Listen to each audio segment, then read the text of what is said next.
Geraldine Doog with you for day 3 of this International Education Summit. I'm delighted you could join us, and I notice actually, I picked up the paper to see in the Australian today an emergency plan to bring forward hundreds of millions of dollars of research spending to save university jobs and keep vital programs going is being considered by the federal government.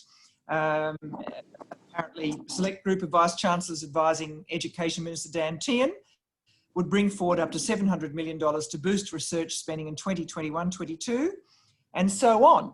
So I thought that was a sort of a good backdrop on which to start day 3.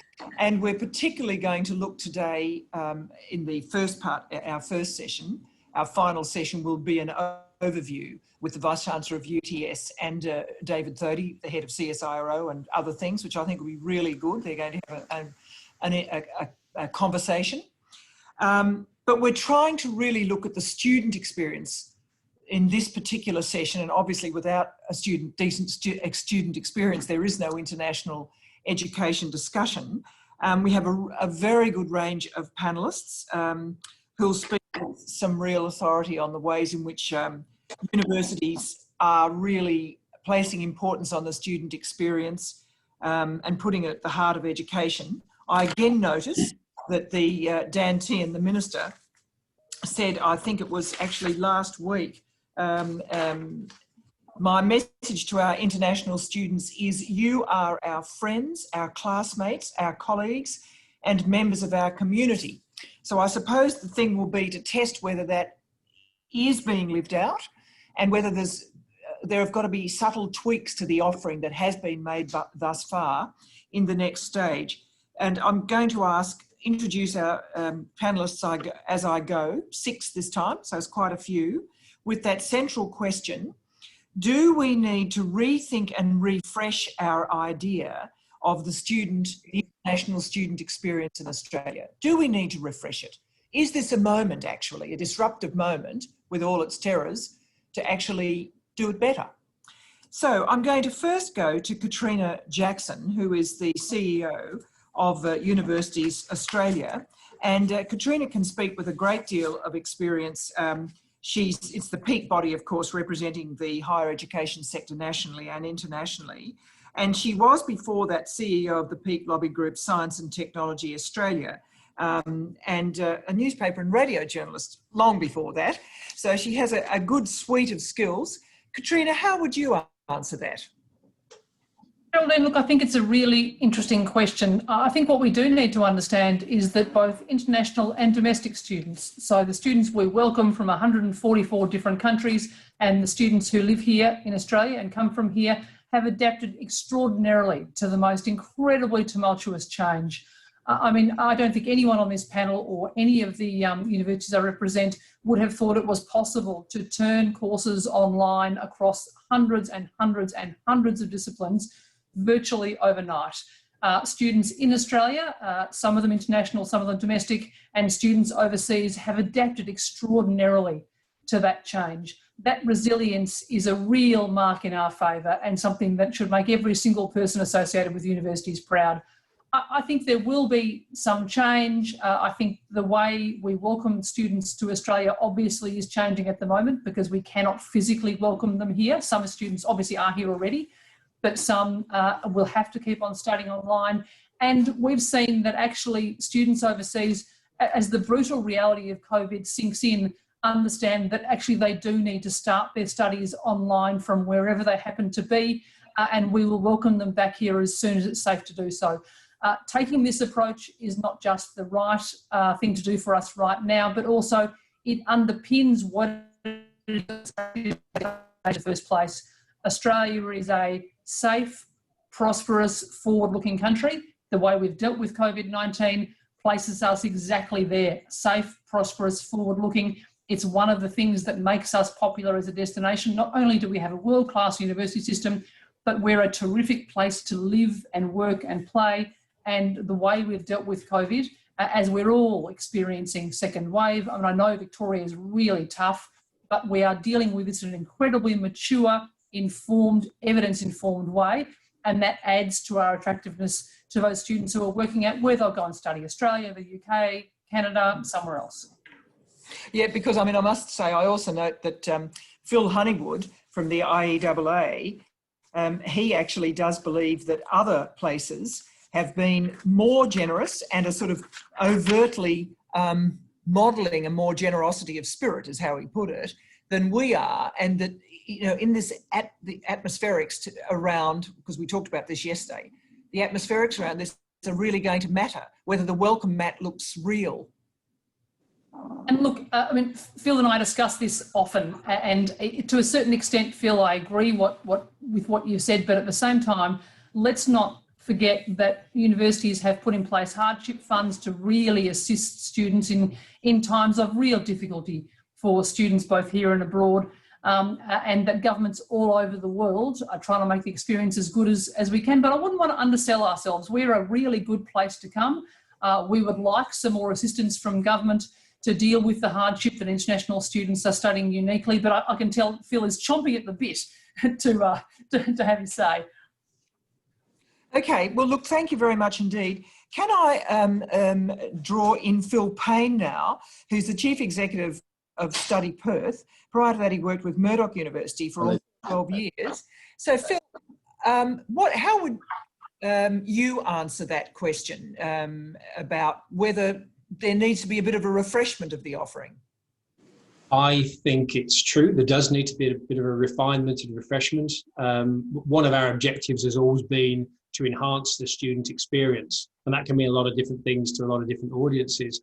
But COVID has made us realise and emphasised for us the need to ensure that students feel safe and secure and connected. Now, that was always the case. That's always been the case. And it's something that we've been very mindful of. But increasingly, we realise that that connection is extremely important to students at the moment who are very unsettled, anxious. And so we've diverted a lot of our resources to ensuring that students know where to find the support they need and can find it easily. And it's actually never been more important than now to ensure that students are better prepared for their future. So there's immediate need to enhance the student experience in terms of connectedness, the ability to thrive at the moment in their study environment, but also they need to be able to be positive about the future. So we've always had an emphasis on employability. All universities in the ATN network are very strong and very, very good at this. But employability and employment, the opportunity to support yourselves. Our research suggests, and is supported by all the other research we see, that students want a hand up, not a handout.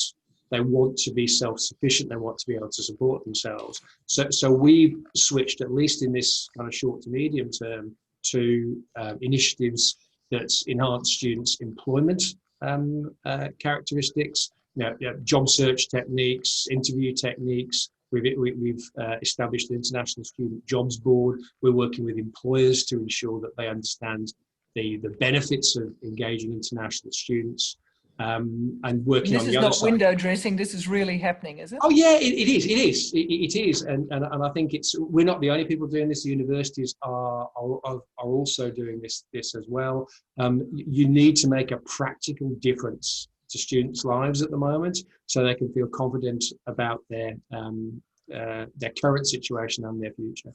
Okay. Well, look, I might bring in Minister Stuart Ayres, who might be listening to this with great interest from the New South Wales perspective, because he is the New South Wales Minister for Jobs, Investment, Tourism and Western Sydney. And Stuart Ayres, what's New South Wales doing? A little bit of rivalry here. Do you agree that this is a very important priority? Absolutely, Geraldine. I think this is also a case of rising tide lifts all boats. I don't think we need to have our state colours on. I think everyone around Australia, across all the states, has a really strong appreciation for the value that international students bring to our economies, to our cities, to our regional communities. And I think now more than ever, it's a good opportunity to think about how this immense disruption that we've been through gives us a chance to think differently, recalibrate, re-engage with our international student population. I know here in New South Wales, one of the things that I've been responsible for is managing our New South Wales quarantine arrangements. We've seen over 63,000 people come through hotel quarantine here in Sydney. So by far and away the largest amount of people under quarantine in the country. But there's lots of lessons that we've learnt from that quarantine experience that we've been sharing with Vice-Chancellors that we think will allow us to reopen our international student markets sooner rather than later. Oh, tell us more, please. Yeah, so I think being able to house 60,000 people in 14-day quarantine arrangements, we know that an international student who's going to be here for a semester, a year, maybe even a longer period of time, that early stage 14 days we think is quite manageable. I've had a number of discussions with Vice-Chancellors about how we can share our experience, the work that we've done with the New South Wales Police Force as well, about how we might be able to set up new quarantine arrangements to allow international students to return into the Australian market, allow them to get back to study perhaps sooner than what people had imagined. There's a arrangements we haven't used thus far, new arrangements, you're saying? That's correct. Yeah, absolutely. Oh. I think there's no reason why Australia can't be welcoming and can't say from the experiences that we've learned in managing and dealing with COVID that we can't deploy those in the international student environment. I want to be able to open, in fact, I foreshadow that we'll be able to open borders to international students through a quarantine regime much earlier than we'll be able to open borders to the visitor economy or tourists. Oh, this is totally fascinating. When? $64 million question, isn't it, Geraldine? Look, that's a discussion that we're working through now, but I see no reason why we can't be optimistic here in New South Wales about doing something for the start of 2021. That's definitely something that I'll be working towards. Like I mentioned earlier, I'll be talking to Vice-Chancellors further about our lessons learned and how we can work more closely with the university sector. I think the other point I would say about COVID response is that Australia on the whole has managed COVID incredibly well. I know here in Australia, we look at Victoria and think that it's been different to other states, no doubt that it has been, but our ability to where we're on track for in 2021, I think really does present us with a great opportunity to present Australia as a genuine COVID safe location to study. I think more and more industry wants to be closely aligned with what's happening with international student movements, as well as the research and development activities that are happening across universities. Here in New South Wales, we've developed a strong place-based initiative around economic development with important areas like Tech Central, right next to the Central train station, where Atlassian and a number of startups are calling home. A big part of that is a strong university and international student presence in that location.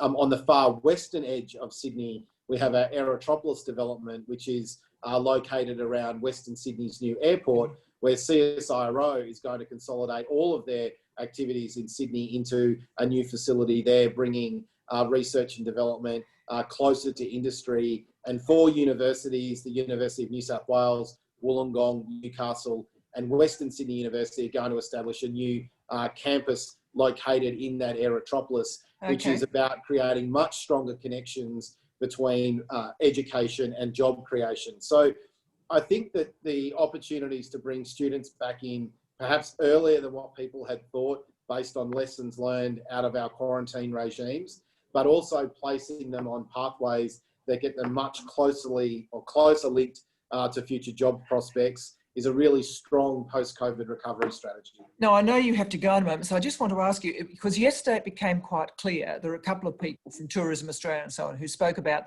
the need to do this as soon as possible, and they were pushing for before the end of the year, that the symbolism of before the end of the year, given that Canada's opening up now, you know, which is proving to be a very interesting competitor. But the other thing that was quite clear was that international education had to be seen to be totally consistent with safety of local citizens, that, you know, any sort of sense of a trade-off that was not in the interest of international education, even if it made it a bit faster, if you see what I'm getting at, that it had to be, to be consistency. So, I mean, could you dare hint at before the end of the year or not? I think the most important thing is it's not just the safety of Australian citizens, it's the safety of students. We want to make sure that students that are coming in from markets all over the world, that we're providing a safe location for them to come and study. We shouldn't shy away from the fact that the reason why we want to reopen international student activity is because we want to support students to get back to education. We want to provide a safe environment for them. If they've got to go through a quarantine, that's about prioritising their health. That's for me, this is about putting the student at the centre. We want to be able to work with universities to do that. If we can open up earlier based on our existing experiences, I don't want to rule that out. But for me, everything in the COVID safe environment that we're putting together has, yes, a material benefit to citizens in New South Wales or quite frankly, any other state. But the reason why we're doing it is because we want to provide a safe and welcoming environment for international students. Okay, so you're quite hopeful, are you, of a restoration of the international student environment in your state? Maybe even, by the sound of you, augmenting it a little bit. Yeah, I am. I said at the start I was bolshy about it. I think there's a strong track record around the quarantine arrangements. I think we've had good engagements from universities. I know it's a strong priority for my Premier and my Treasurer as well. The tourism agencies are all very keen to re-engage with the networks that are so important to our visiting family and relatives that are supporting international students. So I think there are a lot of green shoots here, a strong bed of evidence that we can learn from to get those doors back open, get students coming back into Australia, and most importantly, after we've re-established those safe education practices, ensure that those students get opportunities to be well linked to industry and jobs. Well, thank you very much indeed. It's good to have you join us. Not a problem. Thanks, Geraldine. Okay, bye-bye. Thank you to the Minister. And now I will bring Phil now, Phil Honeywood, who's been already quoted. Phil has been IEAA's Chief Executive Officer since November 2011. He was a Victorian state parliamentarian, where he was Minister for Tertiary Education, Training and Multicultural Affairs. And he's been sort of very interested in this for quite some time. So Phil, welcome. Thank you, Geraldine. I'm delighted to hear the breaking news from Minister Ayres today, because I still suspect that Chief Minister Gunner in the Northern Territory and Premier Stephen Marshall in South Australia will beat him to the punch with bringing students back. But do you think so? Yeah, and as a member of the Study New South Wales Board, however, I'm really delighted to hear Minister Ayres putting it out there today. So. Yes, it was very upbeat, I must say. But while we're talking, while we're talking the talk on this, of course, in the meantime, Boris Johnson's been chartering flights of Chinese students into the UK. University in Belfast just chartered a flight into Ireland for overseas students. Canada, as you mentioned. So, our competitors are really already out there, and we've got this wonderful dividend, which Katrina referred to as a safe, welcoming destination, but we're in danger, if we're not careful, of being behind the 8 ball compared to other key countries. Well, it is fascinating actually that because there's some very good information are now available with the Department of Home Affairs has really been remarkable actually in the amount of detail that's out there if you care to look. The proportion of those who are now looking to study in another country is increasing. Having dramatically declined between February and March, which you'd imagine, but it's actually increasing now, 12% more, which Alexander Downer said this yesterday to us from his work at University College London, that he senses that there's actually a greater appetite, which is a very different type of, like another one of the surprises that we're facing. So, I mean, do you really, how do you interpret that environment? Do you think that we are really going to have to struggle? And of course, that might actually motivate us to do better. We're terribly complacent, aren't we? And when we think we've got a bit of a fight on, we can actually lift our game. That's a great point, Jordan. I mean, just some data I heard today from our Education Council in our embassy in Beijing, that this year 10 million students in China sat the Gaokao Year 12 matriculation exam, and only 160,000 student places are available in the top-ranked Chinese universities. So Wow. that's just one country. And as we have Wow. rising middle classes in many student source countries, clearly the affordability issue to send their child offshore. But having said that, we have to understand that there's many Asian countries that are now competing as well. Singapore, Malaysia, China itself are setting themselves up as study hub countries, not so much for the financial benefit, but for the soft power diplomacy benefits they get from being a study hub nation themselves. So look, I think at the end of the day, employability, which Phil Payne referred to, is just going to be so important in a world that's got the recession very much coming out of COVID as an issue. Clearly, we need to be able to ensure that international students will have part-time jobs, will have the ability with post-study work right visas to stay in Australia and work full-time, to add to that kit bag of skills. I think it used to be the case that you could go to an Australian university or a public TAFE high school and get a world-class qualification, which you could take back to your home country. But now we're hearing, no, home country employers also want to see some course-related employment and skills Right. in order for you to have a real fighting chance in the employment market. So, you know, Australia still has to do a lot in the regulatory space, in the education of employers, in the experiential space of employability. And in that regard, obviously, Study Adelaide, for example, recently highlighted that 70% of employers that they've in Adelaide that they have dealt with have taken on work integrated learning internship overseas students with a view of employing them full-time subsequently. So there is, clever Australian employers do know the value of having a culturally diverse, vibrant workforce with international students, a lot of get up and go.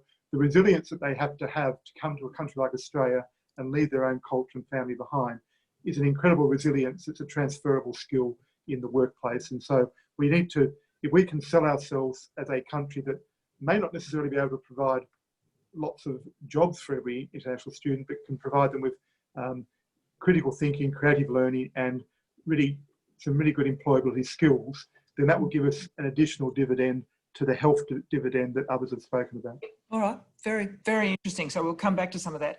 Now I'm actually going to bring in a couple of students, having said that we do that. Varsha Davi Balakrishnan is the outgoing National Secretary for the Council of International Students of Australia, and she's currently studying a Masters of International Development at Monash. Hello, Varsha. Hi. So how are you hearing this as somebody very close, well, still a student yourself? I think there definitely needs to be a rethinking of the quality of education and the student experience. When we choose to come to Australia, we are not just focusing on the university, but the experience we have. If you look at any advertisement for international studies, you see the beach, you see the lifestyle, you see the culture. But for this year, all students that have sort of bought into the Australian education, they're not getting that. And there's a big question around the quality of education that they are getting online. So students have reported that sometimes they're just learning off YouTube videos, and it doesn't justify their cost of tuition fees. Work integrated learning has been affected drastically. There's no option of going on exchange because of what's happening in the world. So taking all of that into account, they're still paying the same amount of fees as students, actually more, because our fees increase 3 to 5% every year. So they're paying more each year, but they're getting less of what they would have paid for compared to last year. So this needs to be taken into account, whether the fees are justified enough. There's also questions about students who have done their final year. So because COVID hit in March, students that are going to graduate in December essentially would have done their full final year online. They wouldn't have work integrated learning. They wouldn't have much contact with their lecturers or tutors, basically all done online and off campus. Does this then make them job ready? Given that in our final year, that's when we pursue, final year internships, work integrated learning, placement to get that hands-on qualification to put together with their academic theory-based learning. They haven't been able to do that. But then you're going out into the job world at the end of December questioning, am I ready? So does online studies in Australia make them job ready? Do they give them the employability skills that they need? At this point, students are not very confident on that. we've had a lot of questions from students. Is my university going to do more post-COVID to support me to be job ready? And that's something that hasn't been answered. In terms of students who are studying online from their home countries, they've been told that they don't require to have a student visa because they're not currently here, but they don't realize there's a caveat to that, where if they're going to apply for 485 visa post-study work rights in Australia, the amount of hours that they do their studies back home without a student visa is not counted towards the hours that they would need to be showing for their eligibility of the post-study work visa. So there's all these kinds of things. They're paying for an Australian education, but are they actually getting the Australian experience that they need? It's a big question mark there, and a lot of them would say no, because if they're studying from home, they don't get the Australian experiences at all. Even if they're in Australia, they're not getting it. If they're in their home countries, they can completely forget about it. So there definitely needs to be a rethinking around this space. And on top of that, there's a growing group of recent graduates that caught in between. They're no longer a student, therefore they don't receive the welfare help from institutions. They're no longer on a valid ECOE, so they don't know where to go to get help, to get support. They are unable to get jobs because of the current environment, and they can't go back home because flight tickets are extremely expensive and borders are closed. So definitely a lot of thinking needs to be done in this space to better support international students, because to our consensus and understanding is that international students are now looking at how countries have supported current international students during COVID, and what benefits and how the community has treated students before choosing their study destination. And those state and territory governments have provided welfare support for students. This, aside from the question whether that's sufficient, the lack of support from the federal government overshadows what states do. And does it? It definitely has, because the question of how can the Prime Minister ask students to go back home if they couldn't support themselves, it's there. Even though it happened months ago, it's still something that comes up.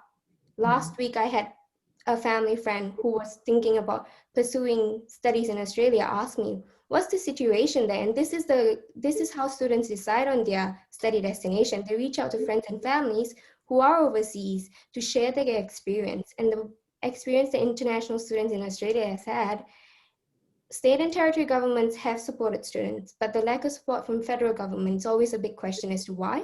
Do they not value us even though we're a billion-dollar industry? And I will stop there because I don't want to take up so much of time. That's very interesting indeed, Varsha. That's a bit of a reality check for us all. We're getting excited. I shall come back to that. No, we have to hear it. And Belle Lim, I wonder what you'll say. Belle is the newly elected national president of the council, studying for a doctorate at Monash. So Belle, how do you see it? Thank you very much, first of all, for the opportunity to be part of this panel. I really appreciate that you incorporated students' voice in this panel, just like what you just said. I echo some of the comments from other speakers. For example, indeed, students and universities and the sector has adapted and responded to, for example, online learning the best way that they could. As Varsha mentioned, that there's a big question, the quality of online learning. Is there any standards to it? Have you evaluated whether this online learning, even though, yes, you can say that universities have tried their best to do this, is it good enough for international students who are paying this high amount of fee? And indeed, like Australia is well positioned in the COVID response because of the geographic and also other positions. However, with regards to whether Australia is going to remain as an attractive destination for international students, it is really important about how Australia is treating international students at the moment.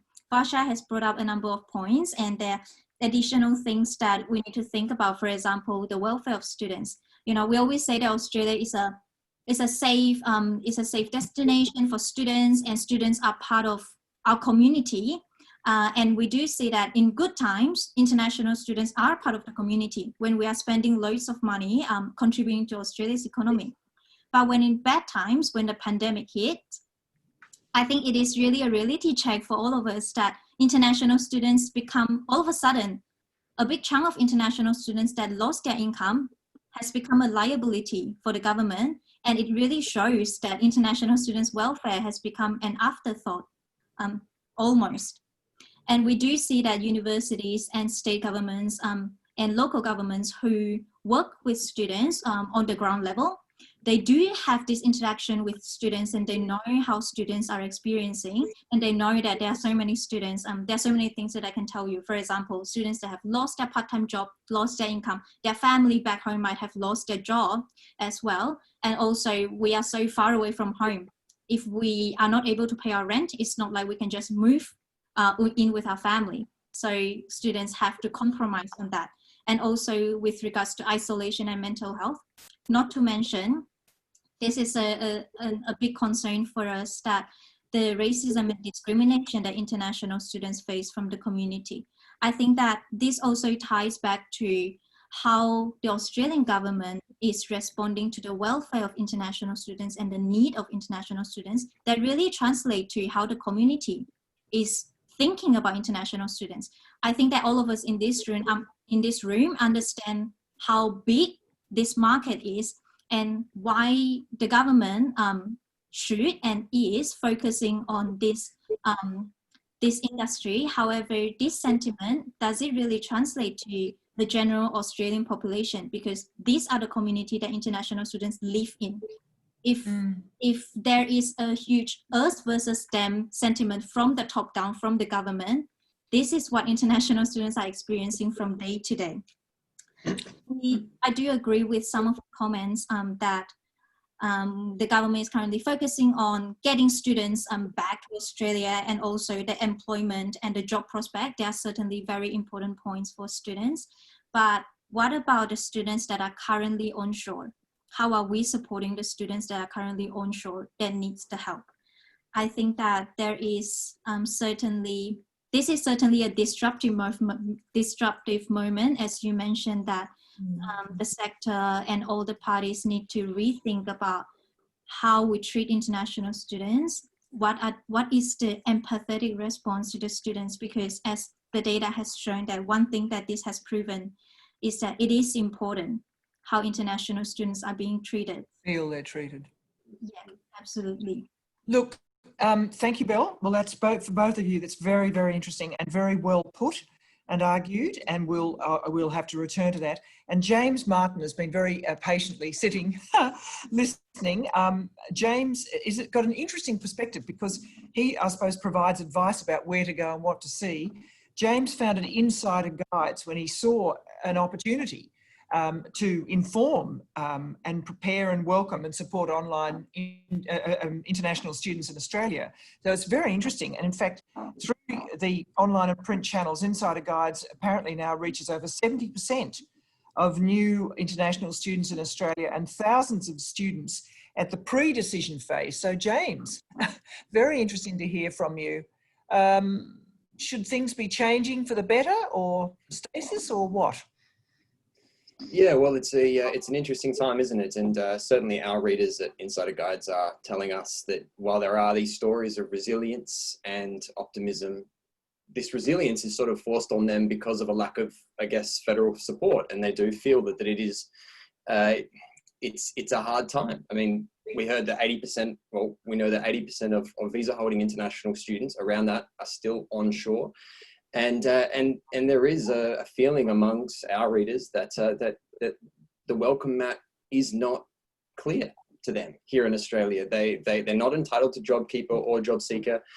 They are now lining up at charities around Australia looking for food, and a lot of them have been, have lost their jobs, and they're struggling. I mean, we saw 40,000 international students leave Australia last year, and about 40 last month, and about 40 arrive.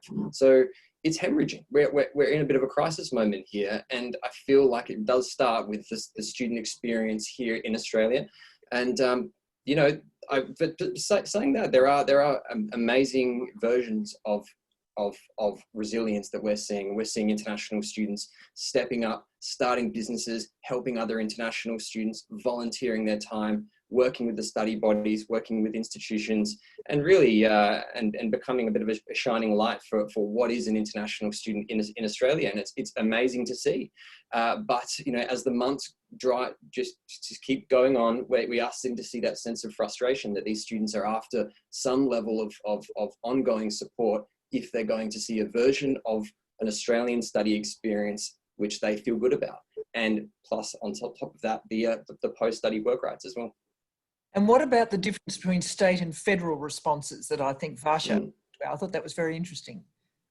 Yeah, I guess when COVID hit, we saw that the full-time Filipino chef does not get any support from the federal government in terms of in terms of financial assistance, but the international student doing, you know, a few shifts at a cafe, they get nothing. Whether and the local student who does work a few hours at a cafe gets a full $1,500 a fortnight. And I guess at that point, a lot of international students were saying, well, this is not fair. I suppose it was the distinction that she made. She said that because there has been some very impressive stepping up. Yes, absolutely. Yes. And the distinction that she said, it, you know, there was a sort of a great... Well, the states had to step up. I mean, you could see that the states were looking at this as a bit of a crisis and saying, well, the federal government isn't coming in to help. The states really do need to step up and support them. And so they did. We've seen the study bodies around Australia come to the party, offer hardship funds, and the universities in the sector itself has done an incredible job, but they can only do so much. And I guess what the sector is crying out for is a little bit of federal government support to show that these students are welcome here and they can be supported, as Belle said, when things go bad. It is interesting. Just this is when asked which students they thought which countries, pardon me, they thought had handled the coronavirus best. This is back to handling it, not welcome Matt. I think there's a difference actually. Most interesting. Nearly 30% of prospective international students chose New Zealand, 9% chose China, 9% chose Germany, 9% chose South Korea, 6% chose Australia, and 5% chose Canada, which is just an interesting little range there. But of course, as Alexander Downer said yesterday, we do provide the English language education, which is an incredible point to make. All right, well, look, I'm going to come back now, having particularly, I think our last three contributors really do lay down a bit of a mat to us. Katrina Jackson, how do you hear that? I mean, they were, you know, there's pretty strong critiques there. Look, Geraldine, it's so good to have Varsha and Belle on the panel as well. I think one of the most difficult situations you could find yourself in right now would be to be an international student in Australia, because as they've both pointed out, Varsha particularly poignantly, they don't have their family around them. So if they've lost their part-time job, and many international students, like domestic students, have lost their part-time job, they don't have the normal things to fall back on. A couple of things we've seen that have been fantastic are communities step up extraordinarily. Remember, we are a deeply multicultural country. More than 50% of the people who live here either come themselves from somewhere else, or one of their parents was born overseas. So this is in our DNA, in a sense. Look, as James has pointed out, states have stepped up. Universities have put millions and millions and millions of dollars into hardship funds, but the brutal reality is, as this goes on longer and longer, we are running out of money. Can I just tell you, I am not aware of that. Now, I've heard this, I heard it yesterday, and you're just telling me. I don't really think I know that, and I read a lot, but I don't think that message is quite as, because I mean, I think that's very much in the university's favour, and the community would say, oh, you know, there's rivers of gold coming, they actually are contributing back. I don't think that's how it seems anyway.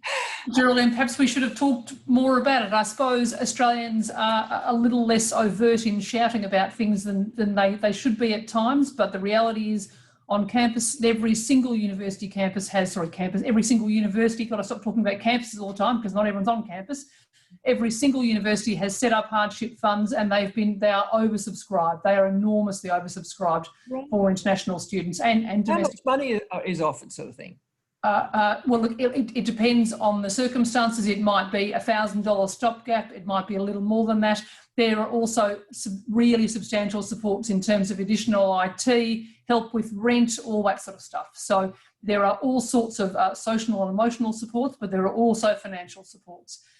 As we get further into this virus, we will only have to intensify our calls on the federal government to add to the support that they've offered. There is some money through things like charities, etc., but the reality is that we would like significantly more, possibly actually channeled through those hardship funds at universities, because there's already a structure, there's already a system there. Yeah. They could add what is actually in broad terms a relatively small amount of money to those hardship funds just to make them last a bit longer, because this is not going away. This virus is not going away quickly. Philanthropy stepping in at all?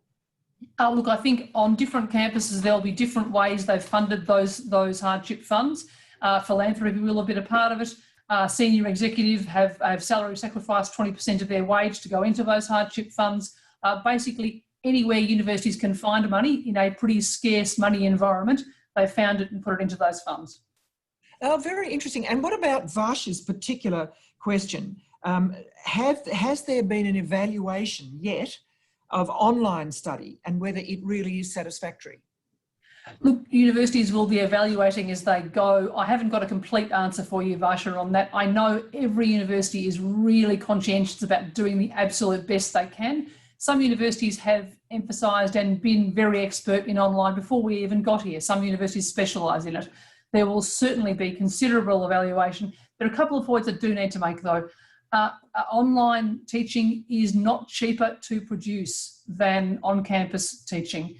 There seems to be a sort of a myth that somehow online is cheaper. It's just not. It is more expensive, if anything, to actually provide. So that's quite challenging for universities in a very resource-constrained environment. But we are really conscious that everyone who is studying online at the moment is thinking about whether they're getting the same kind of experience. That means international students and domestic Australian students as they would have. And of course it's different. Universities are doing everything they can to make sure the experience is as good as it can be. There are some things, however, that we can't change. What we're trying to do is deal with the things we have control over. But at the moment, we would be lying to people if we said we had control over everything. We can't control the course of the virus and the timing of return to campus. For students here, there are all sorts of interruptions. For internships, for the sorts of very important work, integrated learning or internships as is more commonly understood, it's very important those things happen. It's much harder to deliver those things when people can't move around freely. And of course, there's real diversity here across states and territories. I mean, if you're in Victoria, you are not doing your work integrated placement. If you're in Queensland, you may well be. If you're in the ACT where I am, you may well be. In some cases, we're just going to have to wait until some of the restrictions lift, and we know why those restrictions are in place. They are part of us dealing really well with a really, really difficult situation. Are you communicating all this? Because just, you know, those sentences that you've applied there, I wonder whether Varsha and her cohort are hearing that, because, you know, she's quite clearly reflecting the questions that are being asked. So the argument's got to be made to them that somebody's bothering to think about this, doesn't it? Look, of course, and we could communicate more clearly. We could communicate better. As you well know, Geraldine, this is a fairly crowded communication environment at the moment. I know on individual university campuses, universities are doing an extraordinary job of keeping in contact as closely as they can with students in this very different environment. I mean, it's not about, you know, a chat at an open day down in the middle of the Agora. It's about making sure you're in contact online, and that is different, and no matter how hard you try, just less personal than it is on campus in groups. But every effort is being made university by university. Probably as the peak body, we could be out talking about this more. And look, the only reason we're not is, frankly, there's a bit on. But we can always do that. Both Varsha and Belle. Do you feel that people are being communicated with, Varsha? Definitely universities are keeping in contact with their students. I think there's an overwhelming load of information out there, but what's credible and what's not credible information, that's where it becomes tricky, because you have, say UA, for example, if they were to put out a statement, students some students don't know what UA is, and some students don't know, you know, what this peak body is, and therefore that they're actually speaking to the cohort of students that maybe accounts for them. You also have VET TAFE students, you have ALICOS students. So the targeted messaging, I think, is not as good as it should be. And institutions, I wouldn't just say universities, but institutions need to do more in terms of getting the message out. And it's not where when a student is in a bind, then they go looking for information. They should have it there and be able to refer to it at any point of time. So I think that more can be done in terms of communicating to students and getting them to know that the sector is doing something about it. You know, we do care about you. Those positive messages that they are valued. I think that's really important to make students feel that, you know, they're part of the community. And Belle, how would how would you see it? I think I also want to add that I agree with Katrina that universities are doing their best, certainly, but I think that there's no standard, because within the university, we also see that so from what our students are saying is that some lecturers, it's really up to the lecturers. If they are committed, then they will make it as an experience for students as possible. But for lecturers that are not committed to this, that probably don't even set up Zoom meetings, these are what our students are saying. Is not me speculating, that we receive complaints about that as an entire semester, they've never seen their lecturers on Zoom meetings. I think this is absolutely unacceptable for the amount of money that our students are paying. And I think the issue here is that this responsibility has been placed on individual lecturers, and there's no standards that the universities are applying to the online learning for students. And also, on top of this is happening everywhere, don't you? I mean, I hear what you say, but this is one of the sort of most intriguing things that I think out of all of this is that if you're a formed employee, or you've got your own standards that you apply sort of diligently or not, but if you're sort of being formed, truly, I don't know how people are managing. You know, I hear what you say, but I think this is across the board it's a hard thing to manage. Yeah, absolutely. But I think the communication needs to be top down, and they need to let everyone know what the standard is. And we are actually communicating with PEXA about this issue, and they will be, they promise to conduct a quality review. And on top of that, I also want to mention that have education providers and universities considered, we know that some universities have implemented fee reduction for international students, especially because we pay up to 6 times what the domestic students are paying.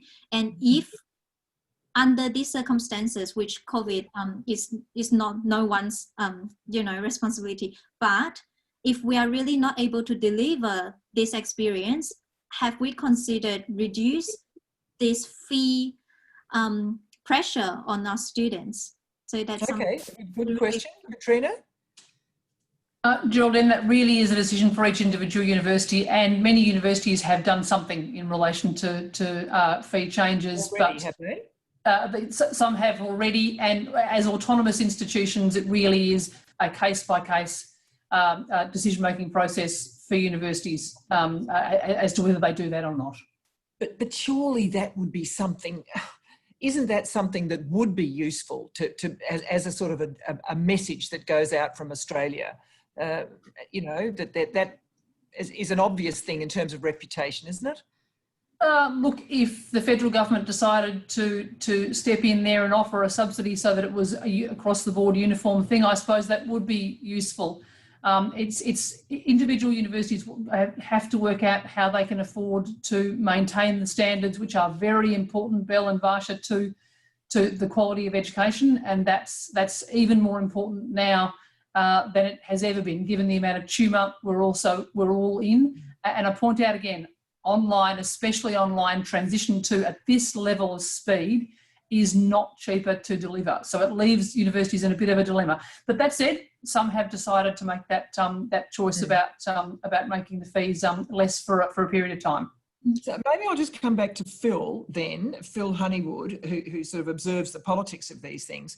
Do you sense, Phil, tricky question, that there is a shift on or about to be on in the federal government's attitudes. Like, you know, we obviously have the minister clearly receiving quite a lot of constant information about the need for funding, particularly for the research line, which is heavily backed up by international students' fees.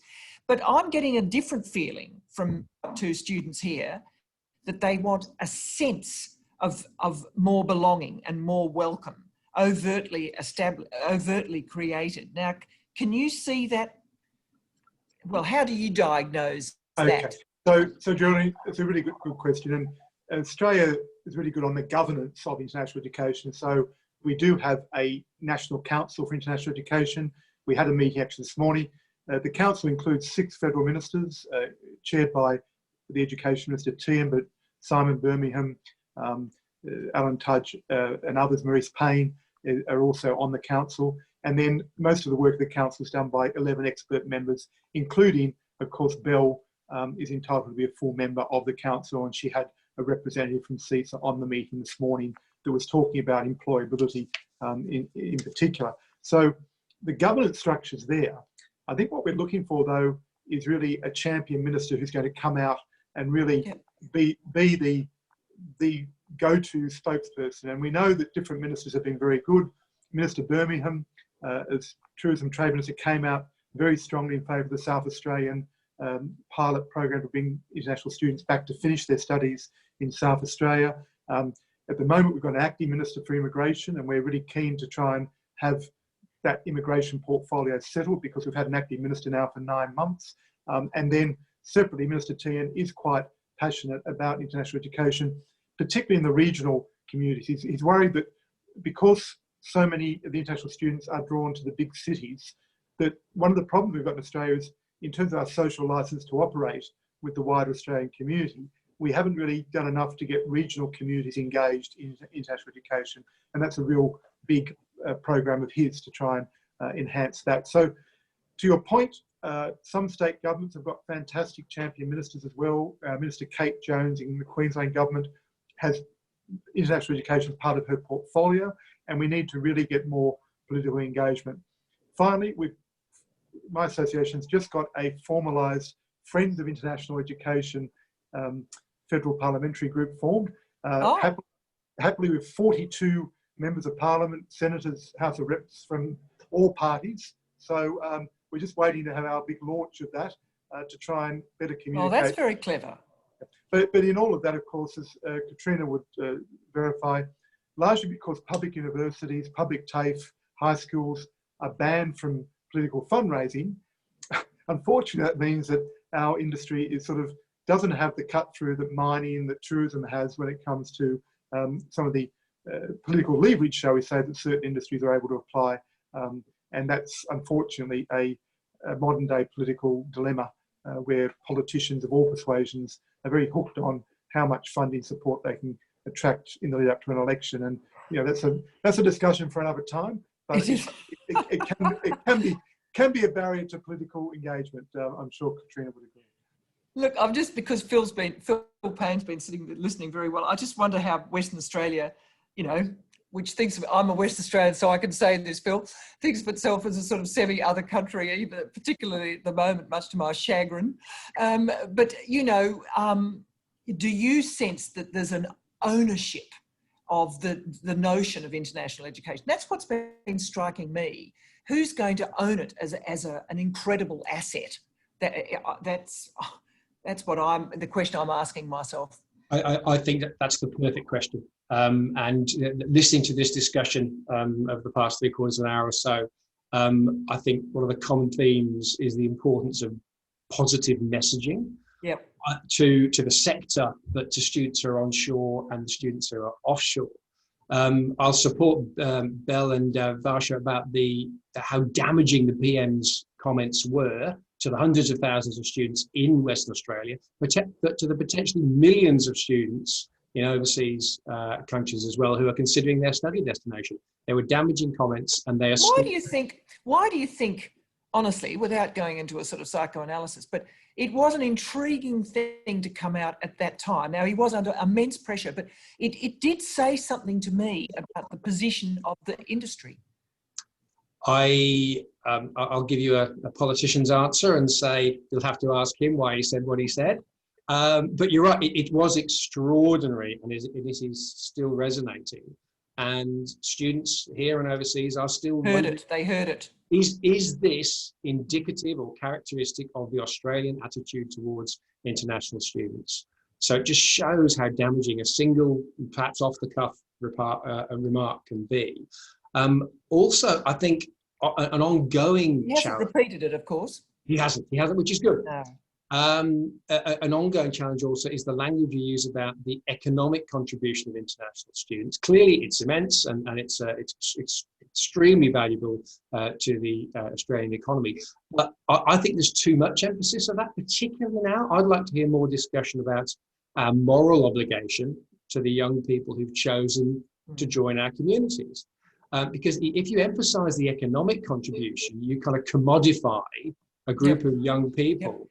And that supports the kind of backlash that we saw in South Australia. I don't know whether you read the Facebook poll in the Adelaide Advertiser after the South Australian pilot scheme was announced. A lot of the respondents were saying, oh, so we're putting money before health, we're putting money before safety. These students are cash cows that will fill our coffers. And it's added to the kind of, I think the language that we all use about economic contribution can support inadvertently those kind of views. And I think that's very damaging. I'd much rather talk about our duty of care and our moral obligation to young people who are part of our community.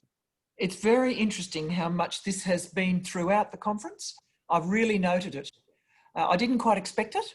And right from the very first session, when we had the job creating session, as it were, and we went into the communities, it was a very powerful set of statements from people who were working with students and, you know, keeping them on at their own cost and so on. Mm-hmm. I think you're absolutely right there. Do you, Katrina, are you sort of changing your mind about the message that has to be given or not? Geraldine, there is no more important point to make towards the end of this panel than to emphasise the extraordinary cultural contribution that international students make here. It means that we have people from 144 countries sitting alongside Australian kids in class, helping them to become global citizens, the kind of people, the kind of thinkers, the kind of actors that you and I could only dream of. The contribution they make is extraordinary, and it's a real shame that it comes down to money in so many cases. That is also an enormously important contribution, but the cultural contribution is beyond estimation. And look, I think actually people really do understand this. We did a bit of polling last year and 80% of people we polled, and it was quite a big sample, said they really understood the contribution that international students make. So I think some people are behind community sentiment here. This is a time when we have a choice as a nation. Do we become more narrow and isolationist, or do we stay what we really are? Open, forward-looking and welcoming and profoundly multicultural. It's a choice we have to make. It's a choice that universities will be right behind, open, proper, decent discussion about, and something that our actions are clearly judged as much as our words. I would point out, after those unfortunate comments from the Prime Minister some time ago, a number of ministers came out with a very different message. University leaders all over the country came out with a very different message. And I really would urge any students listening today to understand that we really, really want to have you back. We are waiting until the health conditions and the quarantine conditions are right so that it's safe, but we are enormously keen to have international students back in our campuses playing the wonderful, flourishing, culturally enriching part that they do. I suppose it's interesting because we'll have to go. Tim Winkler, who's from Twig Marketing, Director of Higher Education Marketing, he said an interesting thing. The Australian education narrative has failed to convince domestic students, international students, or the Australian community that international education is anything more than icing on the cake, whereas it needs to be recognised as a fundamental ingredient. I suppose that's very much what I'm taking from this, I do think it is a chance to tweak the narrative and make it, you know, when you all use that rhetoric, it's so much more inviting. That's the irony. Even in, you know, even in an online conference like this, it just gets your pulse racing. So rather than, you know, doing all of the sort of rather clinical discussions about what the stats are. Look, I think that that's a beautiful spot to end. I think it's been a most interesting panel. So I want to thank Phil Payne, Varsha Balakrishnan, Belle Lim, Katrina Jackson, Phil Honeywood, and James Martin. Thank you very much indeed. Thank you. Thanks, Geraldine. Thank you very much. And we'll be back with our final session coming up pretty shortly.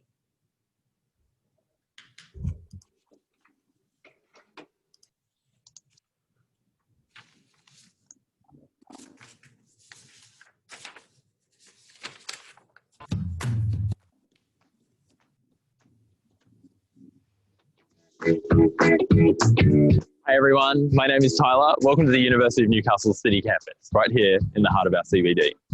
Hey, I'm Cherub, and we're going to take you through a tour of the amazing facilities here at this campus. We are currently at the New Space Building, a $95 million education precinct. It's home to Australia's premier clinical law school. Here, you'll gain the skills to start your career as a practicing legal professional. Here, behind me, is the Moot Court, one of the places you'll learn from experts in your field studying real-world cases. The City Campus is home to our School of Creative Industries. We have Watt Space, our student art gallery, the Conservatorium of Music, and a range of design and multimedia studios. Here you will find yourself working on real projects with industry partners like BMG. At the end of the year, you'll have a chance to show off your work to the community at our Festival X event. Studying at our Newcastle Business School, you'll learn how to operate within the international economy. You'll even gain an internationally accredited degree program. We promote close collaboration with industry through our programs, our innovation network, I2N. The Greater Bank Finance Lab is a hands-on learning environment where you'll gain valuable financial skills. Here in the library, we have all the learning resources you need with plenty of group and individual study spaces. Thank you for joining us at our Newcastle City Campus tour. We'll see you soon.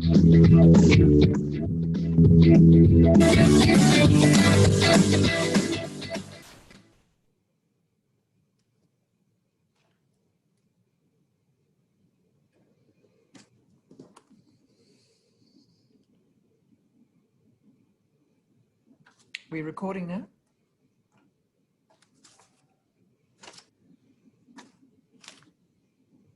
Hello, we are ready. Sorry, I'm a bit dazzled.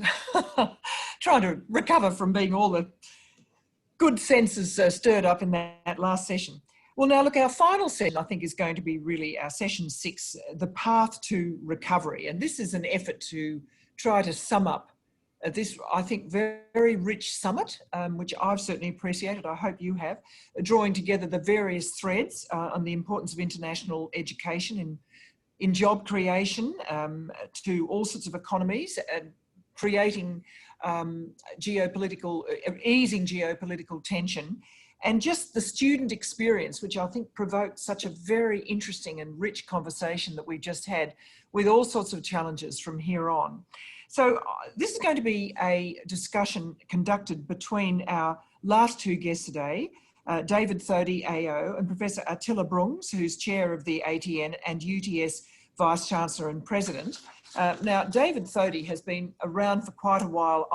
When I sat on the Telstra Foundation board, he was the Chief Executive Officer of Telstra, and he's been involved for 30 years with business innovation. He is currently chair of the CSIRO, and Tyro, Australia's only independent FPOS banking institution, and Xero, I thought I'd read them all out, a cloud-based accounting software provider for small and medium-sized business. He's also a non-executive board director of Ramsay Healthcare and Vodafone, the Vodafone Group. And he recently led a very interesting independent review of the Australian Public Service to see whether it was fit for purpose. And we interviewed him at the time about this, and it was really interesting to drill down and to see him think very creatively about how you do equip yourself for the future, this completely complicated future that has been sort of raced in upon us. So I'm delighted to welcome him, and also Professor Attila Brungs, who is a Rhodes Scholar with a doctorate in inorganic chemistry from Oxford, and a university medal in industrial chemistry from the University of New South Wales, and various appointments for him. I don't know where these people sleep, but anyway, no doubt they do. But I'm going to welcome Professor Brooms to interview or to have a conversation with David Thodey to bring us to our final session. So welcome to you both. Thanks, Geraldine. Thank you very much, Geraldine. And it is great to be here. It's been, Geraldine, I think you've said it the last one, it's been wonderful, the narrative that has happened over the last few days, the incredible richness of the conversation that we've had, hearing from small business owners, in more regional parts of Australia, hearing from Lord Mayors of, some of Australia's largest, most multicultural and vibrant cities, hearing from the industry peak bodies, and most importantly, again, hearing from students and their experience that they have. And I think one of the things that, again, reinforces to me, which is something that I got into education for in the first place, is the transformative effect that education has on the lives of people, but not just individuals who undertake and benefit from that education, but their communities around them. And that's both domestically and internationally. And I think you said at the end of the last session, just reinforcing the importance of the connection to international education in our Australian universities as part of the fabric, which makes our own education system richer and benefit for Australian society, let alone our connection internationally.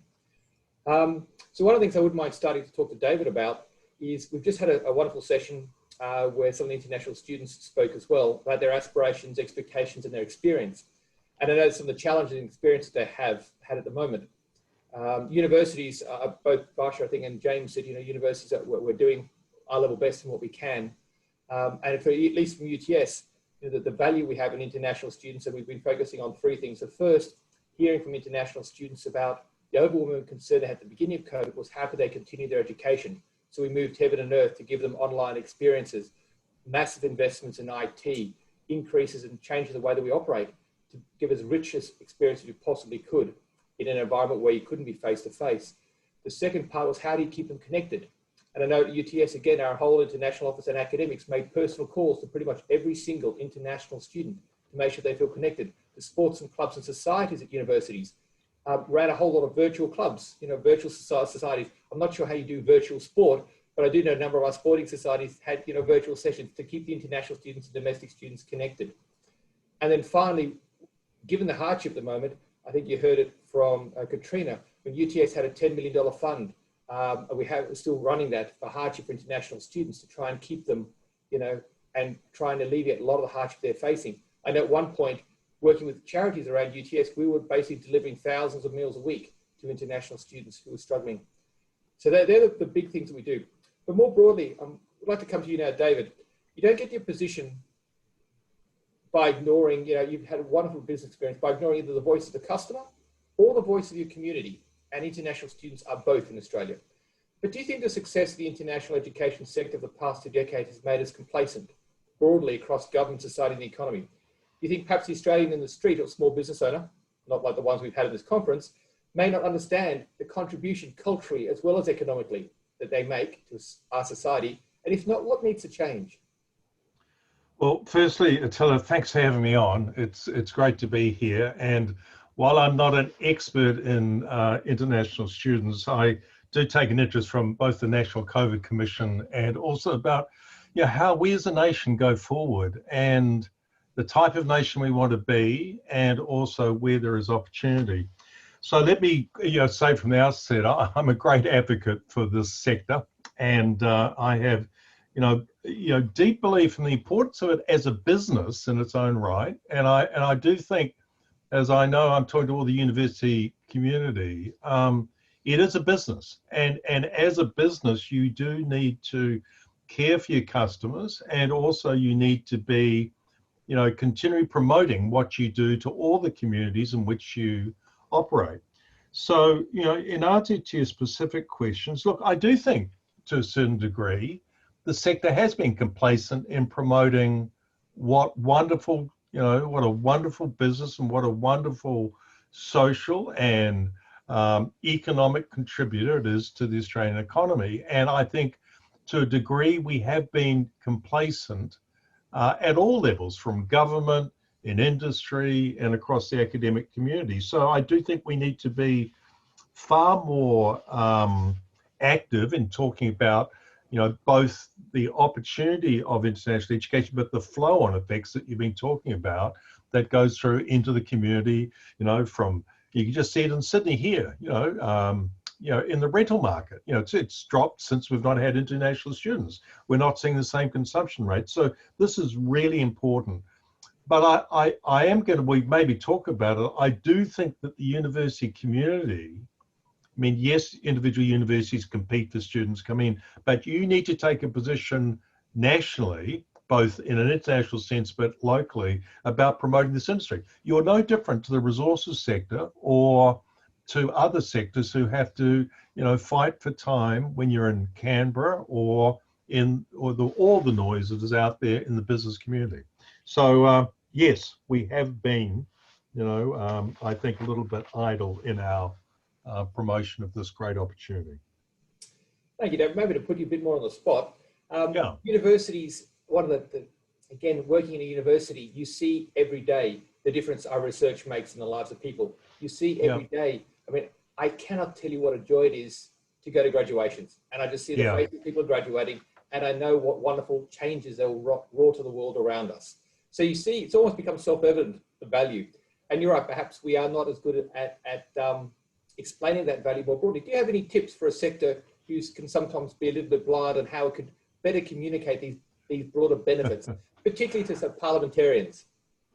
Yeah, well, look, it's a good point, and I have been to some of those ceremonies, and it is just, it's inspiring to see the individuals. And I saw in the Australian this morning all the great researchers, and many of those would have been from an international background.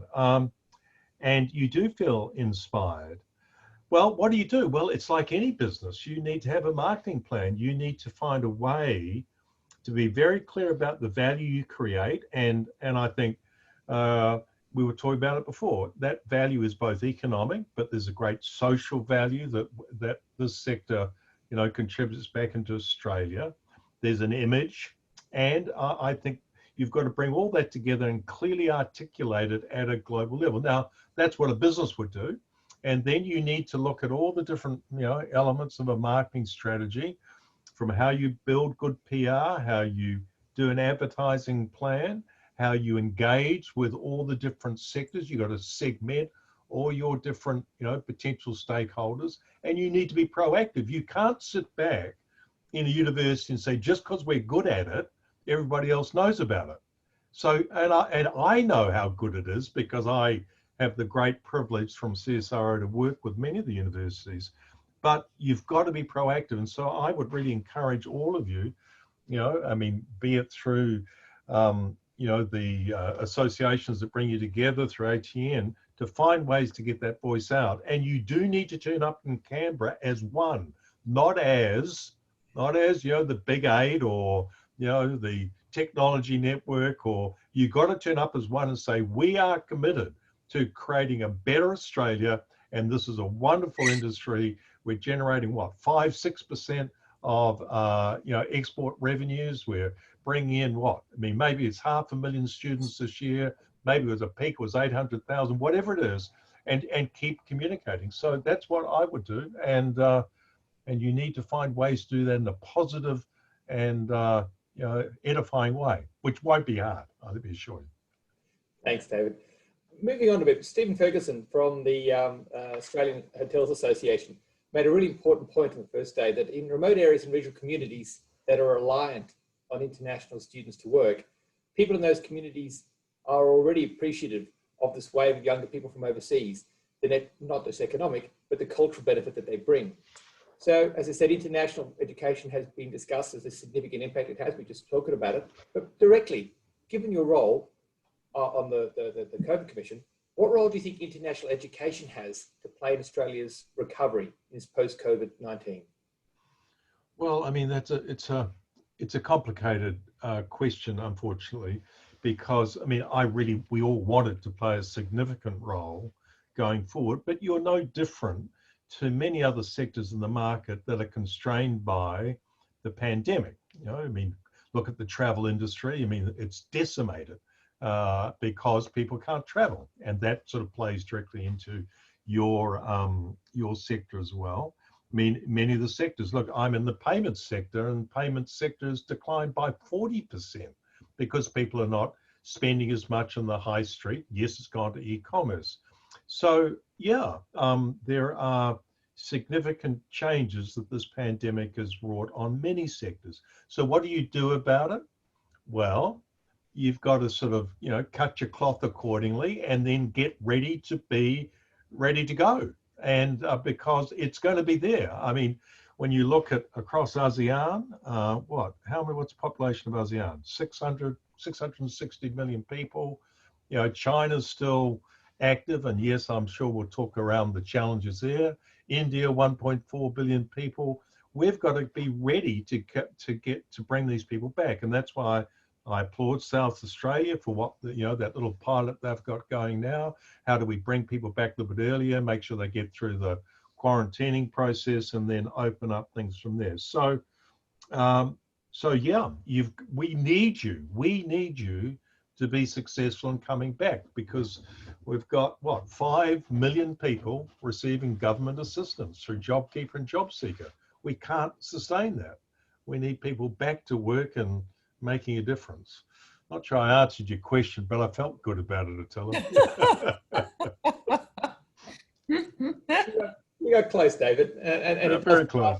An important point is, more importantly, from our perspective, it is just a priority that I know that we are all trying to play to make sure that it does come back.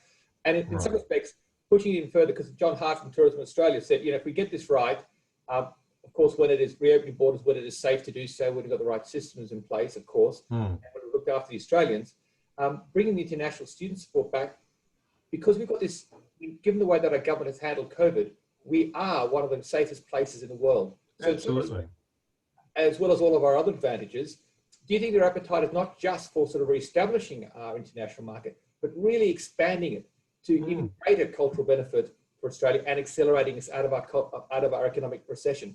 But in some respects, there's a balance on that, because I see with COVID, many aspects of society are wanting to shut down and put up walls. But for this to work, you need to be almost broader than expansion, again, in a safe way. What are your thoughts on how you balance that? Oh, look, I'm right with you, Attila. I mean, we need to be an open, welcoming, progressive, big thinking country. And that's what has made us great, and that's what will make us great in the future.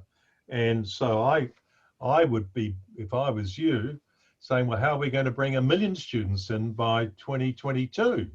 Let's build a plan. But you're not going to sit here by just turning up in Canberra and saying, you can, but give us more money. You've got to say, we have one of the best tertiary education systems in the world. We're right up there. We have what? I don't know what the latest numbers are, but 7, 8 of our university in the top 100 over the total 43 we've got. We do really well, and the best way to be successful is to be outstanding at what you do and promote it.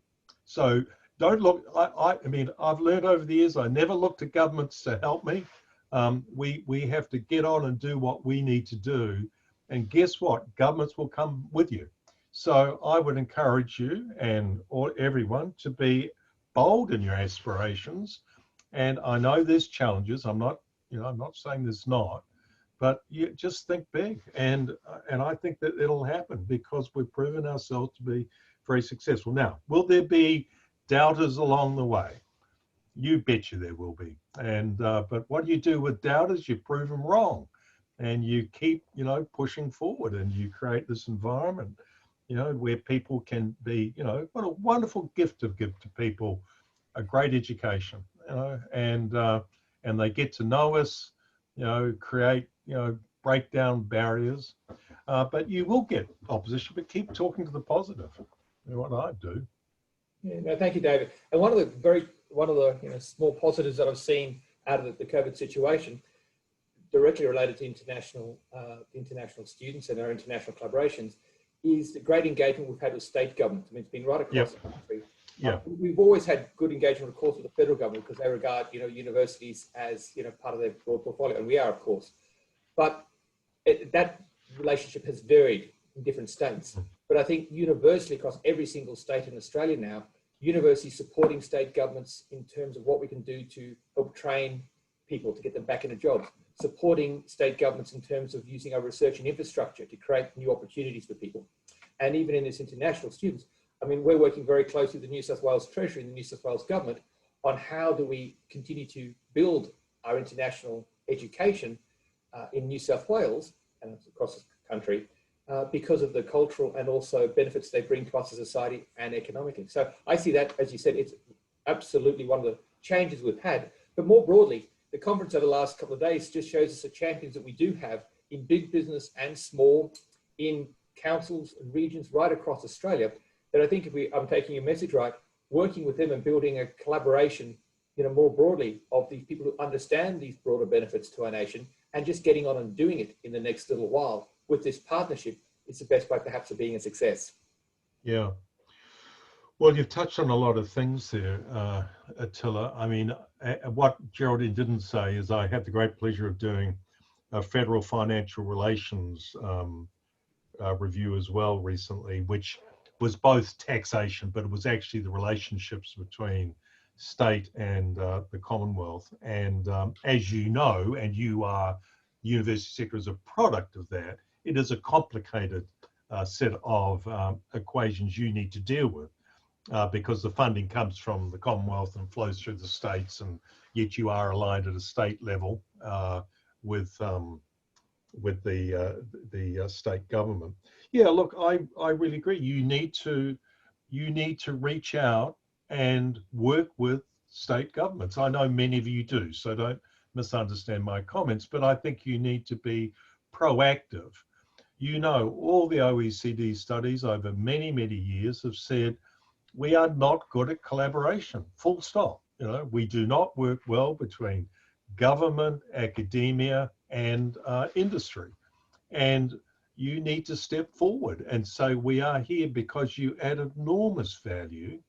And, you know, that's where I get so inspired when I see, you know, the Swiss and in Sweden, you know, that, I mean, they call it their triple helix model, but we are so interdependent for the good of this nation. You know, we need great thinkers, we need great doers and with commercial outcomes, and we need good public policy, and we need to work together for the greater good. And I think that, you know, your sector just has such a, you know, an important role in bringing that to the table. Now, I know you, Attila, very well. I know how much UTS does that, and I just applaud you enormously for it and all the different ways you do it. But I also know Sydney, Melbourne, all the universities are doing, but we need to do it as a nation because we get stronger for it. And, you know, I mean, I see it from CSIRO, you know, great science to drive economic value, and that's difficult, driving R&D to value, and it may be environmental value, it may be social value, but these are really important links we need to have, and we just somehow don't do it as well as we could. So to your specific question around working with the state governments, yeah, of course, you know, they have a critical role to play, and you know, you need to be at those forums, you need to be leaning in, as they say, and being a part of that, and then helping to form that policy for the greater good. Now, in terms of international students, there's so much the states could do, and local councils, in making life easier for an international student coming here. And I know there's been different things done in different states, but just, you know, making it welcoming, giving them, you know, places to go to eat, introduction to the city, all those things that you do so well. So, yeah, I think it's very, very important. Thanks, David. And staying on the States just a little bit, something that has been on my mind, I know we've had conversations over this last few years, is around job creation. And this is even more critical now. Again, and I think I've told to you what keeps me up at night as a Vice Chancellor is I graduate, you know, 10,000 wonderful individuals every year. And what can I do? What can my university do to make sure we create 10,000 jobs, wonderful jobs for them to all go to? Now, in New South Wales, we also know that every 3 international students generates 1 new job for an Australian. I think it's roughly the stats. So what do you think, what's the role for international education to play in job creation, not just generally, but even more now when we really need it? And more broadly, what can universities be doing even better to assist in job creation? Yeah.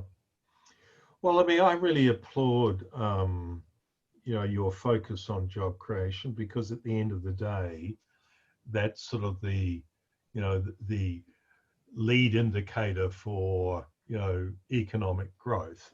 And if we can create jobs, then, you know, the economy's stronger and we can contribute back into greater social equity and have a high standard of living, because that's what we all want to do for this country, and then we reinvest going forward. Look, in terms of, I mean, international students, you know, in fact, you know, I read this question and I thought, I'm not sure there's anything specific in international students. I mean, what I like about international students is that you bring in diversity and different perspectives, and they become a part of this, you know, they get to experience Australia and we get to experience them as well. But I think of it as a business sector, a commercial sector, like I think about agriculture exports, or I think about professional services, or what I'd love to think is, you know, a growing health tech, biotech, you know, industries that we're going to be, you know, brilliant in the rest of the world, you know, in terms of creating new jobs. So I think that, you know, that by the very definition of having international students, you are creating jobs for professors, for, you know, lecturers, for, you know, people in learning. So I think, yeah, great, go for it. Is there anything inherently within international education that I think is unique? Well, I mean, I think it's that cultural element, but it's a business.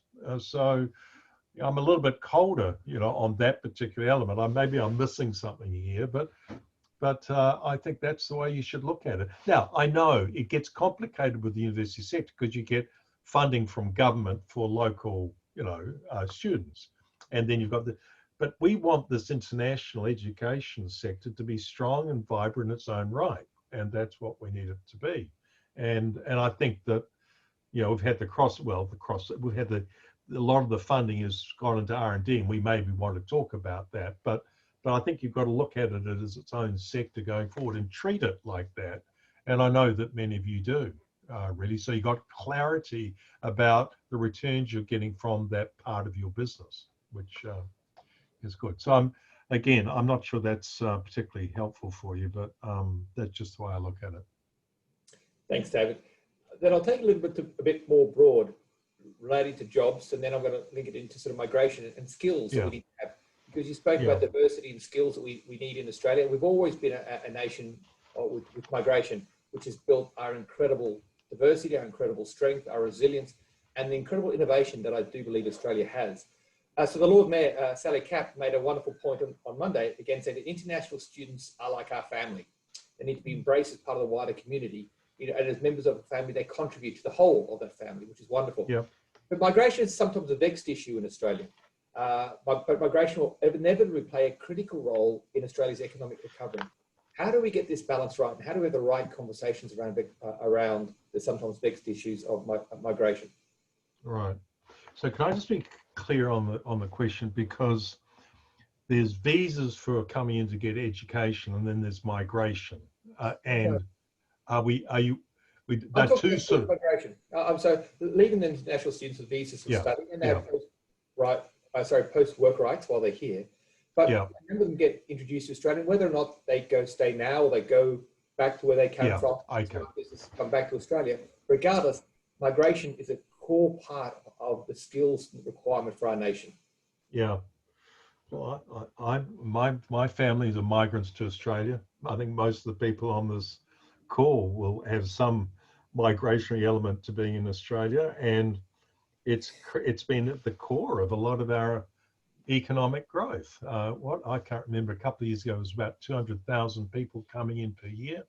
Long may that continue. I mean, I personally think that I'm an advocate for the 50 million, 60 million by 2040 Australia. I think we can take far more people, and I think that that's what we should be doing. Now, do I agree that we need great social equity with that? We need to make sure the infrastructure is there, etc. So I want to encourage people to come and live here and enjoy the quality of life that we have, and contribute to our great nation. So I think it is an exciting opportunity, and if international students opens up, you know, a window for them to be able to come back and contribute to our economy if they choose to.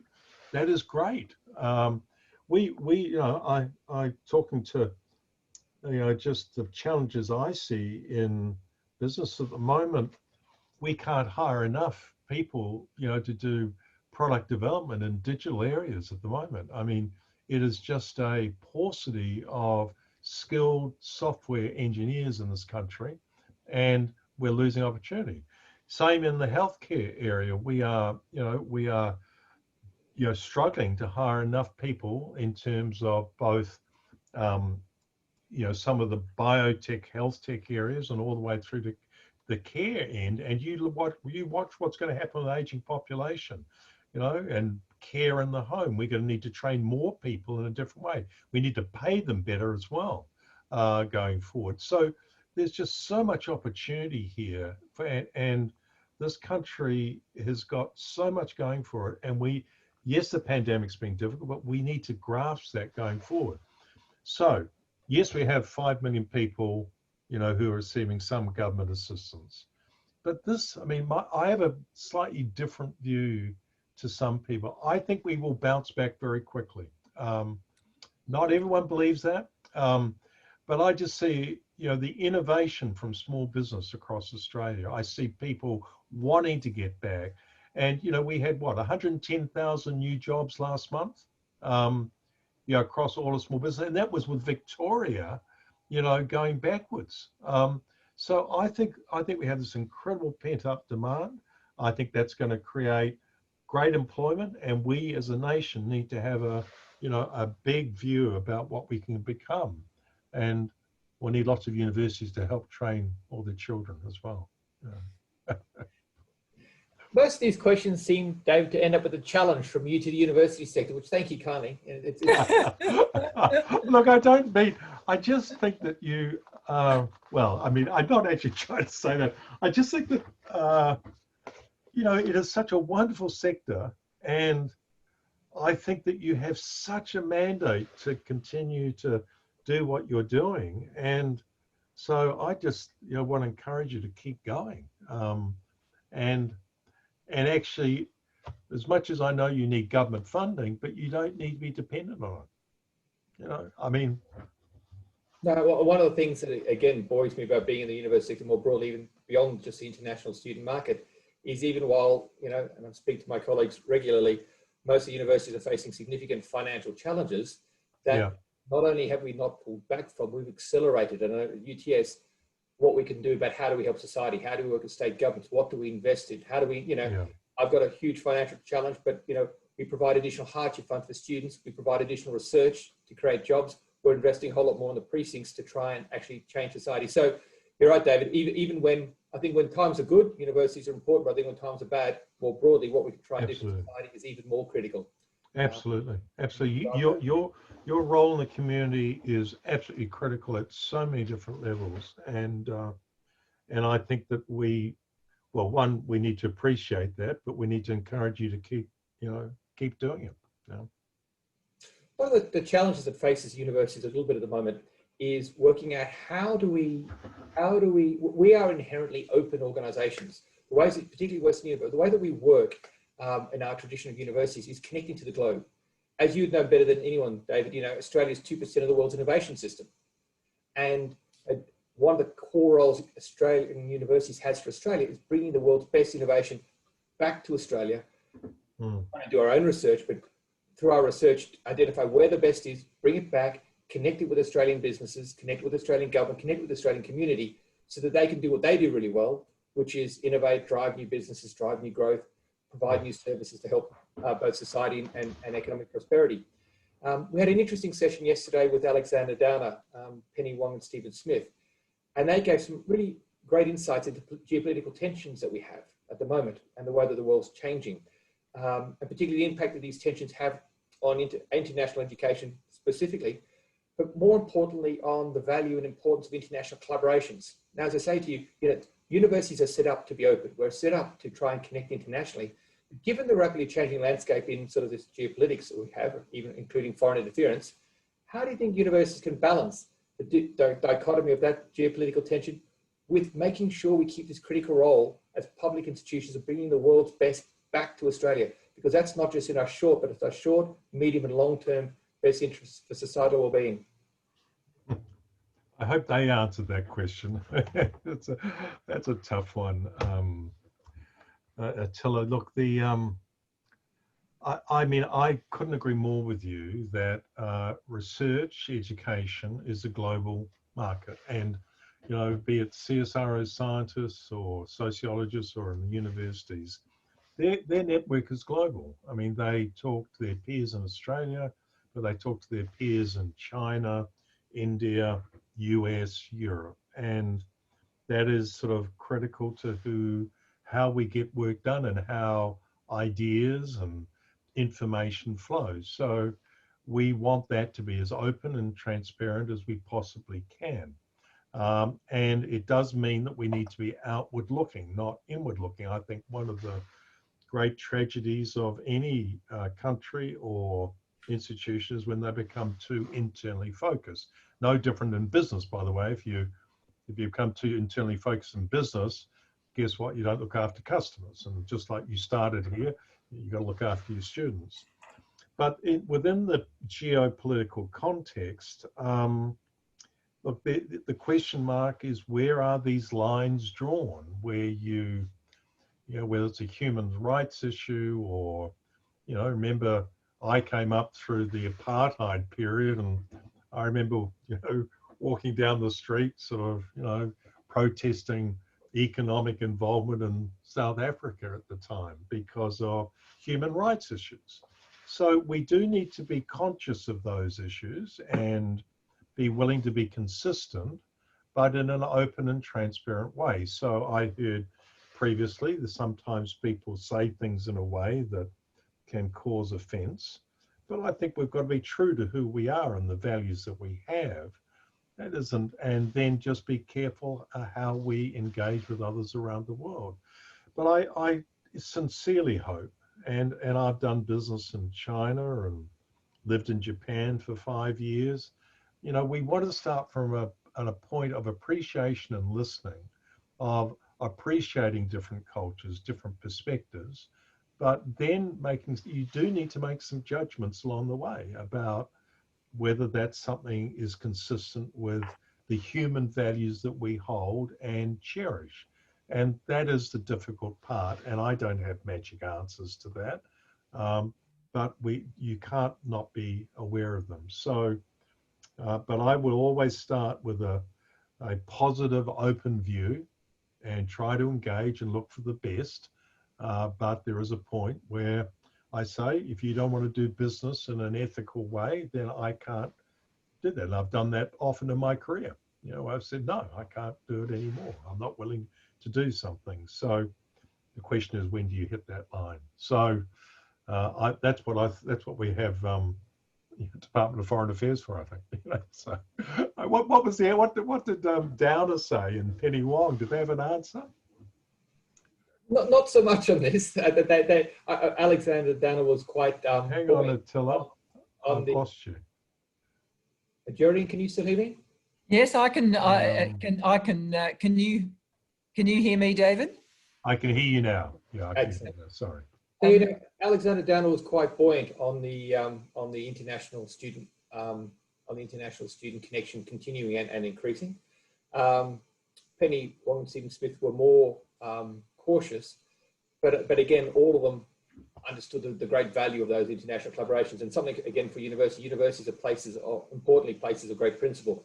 We have some fundamental principles that we champion for Australia and for our society. And so what part of the challenge is, not the challenge, some of the things that we're thinking through, we work very closely with the government and community on, is how do we in this changing geopolitical space work, reinforce, protect things that need to be protected, as well as try and keep things open when they need to be open as well. So I think what you're talking about is exactly the type of approach, is how we're trying to navigate this dichotomy. Yeah. Make sure that we recognize changes rather than manage to a model that was 5 or 10 years ago, manage to today's model, while still, you know, standing by principles and doing what we can for the benefit of our country. Yeah, I think that's it. Look, it's not easy, as you know. But gee, I think there's more opportunity for positive engagement than negative. That's the way I look at it. But there are lines that that sometimes get crossed, and you just got to find the right way to engage and start by having a discussion and being open. So it's you start with from a higher ground, I hope. Anyway, it's different. On the positive side of that, I mean, we also heard from Alexander, Dana, Pennywong, and Stephen about one thing they really did agree on was what they call the massive soft power benefit of international education. And I call it a soft connection rather than soft power, but that is provided to our country over many decades. The fact that, I mean, when I go around visiting alumni right around the world, everywhere from London to Canada to Chile, to Shanghai, to Vietnam, and you have this cohort of individuals who feel so warm towards UTS, so warm towards Australia, and that's an incredible asset that the country has. I mean, each of them had anecdotes of leaders that they'd met throughout Asia, not just in government but in business, who'd studied in Australia and then became ambassadors for our country, building those networks. I mean, I can give incredible examples even today of how we can get out of our economic challenges just by these connections. I mean, at UTS, we've got this company called AgTech, which has, a domestic student co-founder, an international student co-founder. They found themselves at university. They've got this brilliant new company that makes environmentally friendly dyes based in agriculture that they're manufacturing both here and overseas and accessing international markets. I mean, UniSA's got, all the universities have hundreds of examples, but one that I like was an international student who created one of the most significant wine export industries, because he, of course, you would from South Australia, but coming here in South Australia, appreciating South Australia's great grapes, and then exporting wines predominantly to China, but right around the world. Should we pay more attention to this aspect of international education? Do you think people understand this? I mean, Alex and Penny and Stephen all understood it. But do you think people more broad in society understand this? Because I just see this as a huge asset for our country. Well, I really agree with you, Attila. And my experience has been very similar. I mean, having, I've worked in Asia, I don't know, 30 years probably from my various roles, and the number of people I've met over the years have said, I had such a wonderful experience, in Melbourne or in Adelaide when I was at university there. It is just an incredibly powerful connection. But, one of the great sad things I think about us as a nation is that I'm not sure we're as outwardly looking as I would like us to be. I mean, you ask people, what's the population of Indonesia? And most people, not all people, don't know. All 260 million people across Indonesia. I mean, what an incredible opportunity as they are. People wanting to make a difference to their families, educate their children, live a better quality of life. And yet most people, it's closer just about to go to Indonesia than it is to Perth, to my Perth colleagues. And I was born in Perth as well, so it's okay. I think that we need to be, really cognizant, and I think we do need to embrace, there's been many reports written onto this, but it's very powerful because people do come here and they have a great experience. Not always, but 95% of the time, and we need to be more welcoming. Now, I do remember, coming back to international students, I think it was the UK. Was it the UK who wrote to all the international students and said, as the pandemic started, I think it was maybe one of the ministers said, "Hey, we're really pleased you're here. We'll look after you. Do anything." Was it the UK who did that? I can't remember, but anyway. But I do think there's ways that we can be more inclusive and more welcoming than we have been. It's one thing to have people come and study here and then go back into their countries and then create links that way. But I do think we need to be we can be more welcoming to people coming to this country and appreciating. We do, I'm not sure we're as inclusive as I would like us to be yet, and that's probably applies to our Indigenous community as much as to our, our broader, friends in Asia and beyond. Yeah, and I do agree, David, that's a challenge. I think one of the things I know UTS does and all the ATN network universities, it's not just about the international experience we want for students on campus is a core part of that experience. Yeah. That comes from having international students on campus, but it's the way we construct the curriculum. But also, I'm not sure you're aware, but you know, at say UTS, we send, depending on the year, anywhere between 30 to 40% of our domestic Australian students overseas, and we're aiming to grow that to 50%. Exactly. So that they have a real engagement overseas, traveling right around the world. Okay, and I mean, it goes from experiences where we have got a wonderful program set up where students spend the last year of their degree studying in whatever language they've been learning, say, you know, Spanish, in either South America or Spain, engineering. But it all the way goes through to a 4 or 5 or 6 week program where they're working with an NGO through, you know, parts of Africa or Asia. And that gives an incredibly rich view of world connections. But I think if we continue to doing that, we'll maybe come to tackle some of the problem you have about continuing to make sure that Australia is a welcoming place as we have build these connections overseas, because it's hard not to be welcoming if you don't get a personal experience and you get to see the benefits of those personal experience. Yeah, well, I really agree with you, and I think those exchange programs and getting more interactions, and I do worry that in you know, post-COVID, well, our COVID world, that's going to be limited and take a while to come back. And I think it is just so rich, especially when people are in their 20s. I mean, that's a very influential time, and their whole world views are influenced at that time.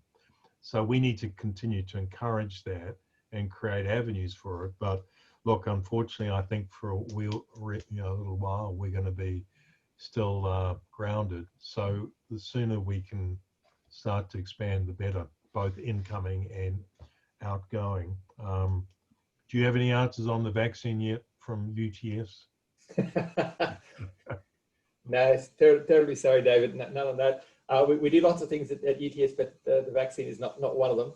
No. So to tell you the truth, one of the things that we are spending a fair bit of time is the vaccine absolutely is important, but we're doing a lot of work with the government on how do you better do contact tracing, how do you better treat, but more, how do you have a new normal? Because the vaccine's not going to be this instant panacea that everyone's hoping for. So we've got a whole lot of other lines of research that we're working with, is how do you change the way that our new normal of operating to enable us to operate around the country, to have, you know, economic growth, to have things open again without necessarily solely relying on just this instant vaccine. Don't get me wrong, I'm looking forward to it as everyone else is, but I'm, you know, it's not going to be this instant panacea. So we have to, as a society, adapt in many different ways, and that's a lot of things that UTS programs are looking at. Yeah, well, unfortunately, I think you're absolutely right. We've got to plan for a world when the vaccine may not be here in the short term, and even if a or multiple vaccines are available, the effectiveness and how they roll out is still to be determined. So we should plan to be, you know, to exist in this COVID world. I think it's very wise, and hope that it does arrive as soon as it can, you know, because it would make things a lot better. But yeah, you know, it's very interesting, isn't it, that this discussion around international students so quickly comes back to who we are as a nation. And Geraldine, I think you were saying that, and I just think that it is really important that we stay true to who we want to be, and actually, I think the university community represents that, you know, just, you know, as an archetype in a way, because you are that thought leadership, that hotbed of cultural development, and you have this wonderful opportunity to influence. And I, you know, so we need to support you in doing everything that you do, and then part of that is this international student side as well. So it's yeah. It's probably a great place to leave it, David, particularly given that, you know, I like ending on an optimistic note. One of the things that I've seen across this conference is just, for me, it's the optimism, the work we've been doing in state governments, the work that, again, a number of the community groups, the SMEs, the businesses have been in this conference, really appreciating, you know, how this benefits our country and how we can even do better going forward, and the opportunities that this for us as a nation. So for me, this has been an incredibly buoying a few days. Geraldine, before I sort of wrap up and thank some people, from your perspective, again, a number of times you've said, oh, I didn't know that, and, you know, university's got to communicate better, but your perspectives on the sort of optimistic output of the conference. Yes, I've been listening with great interest to your conversation, and particularly, you know, there was the priceless comment yesterday that Alexander Downer made, that actually the international experience of Australia was a priceless asset to Australia, and then that was echoed instantly by Penny Wong and by Stephen Smith, if you recall. And I was really struck by this. Penny Wong, you know, whose father was a Colombo Plan student who met his wife, her mother, at Adelaide University. And so I thought, yes, that is something to take away to actually fix this optimism to international education, which I think has been seen as too much of a market. I do think the language around it is terribly important. But I was also listening to what you were saying, David, and I think that you say that, isn't it amazing that the discussion around international students has come back to a discussion about us, who we're going to be.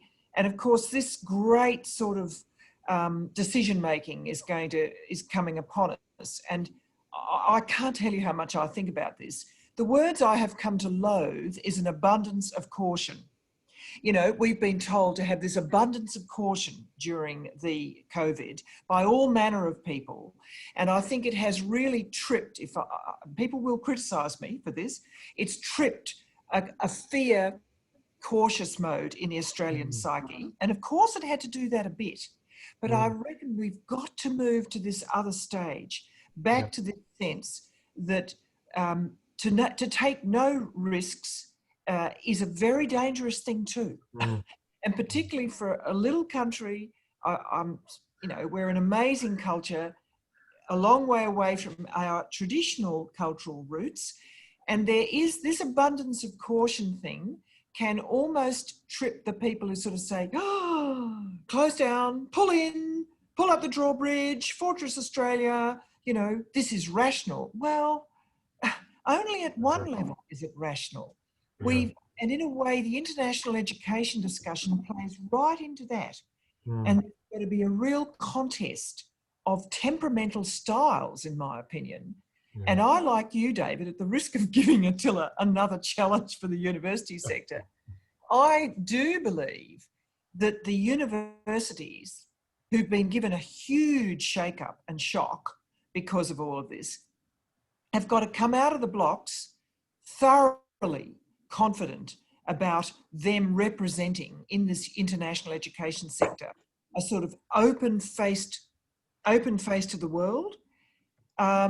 I do really think the onus is on, you know, the business community now. If you read the Financial Review, as I do every day, they're trying their damnedest, but they are not winning at the moment. They are not winning. So I reckon that, honestly, the universities have got to come in behind them.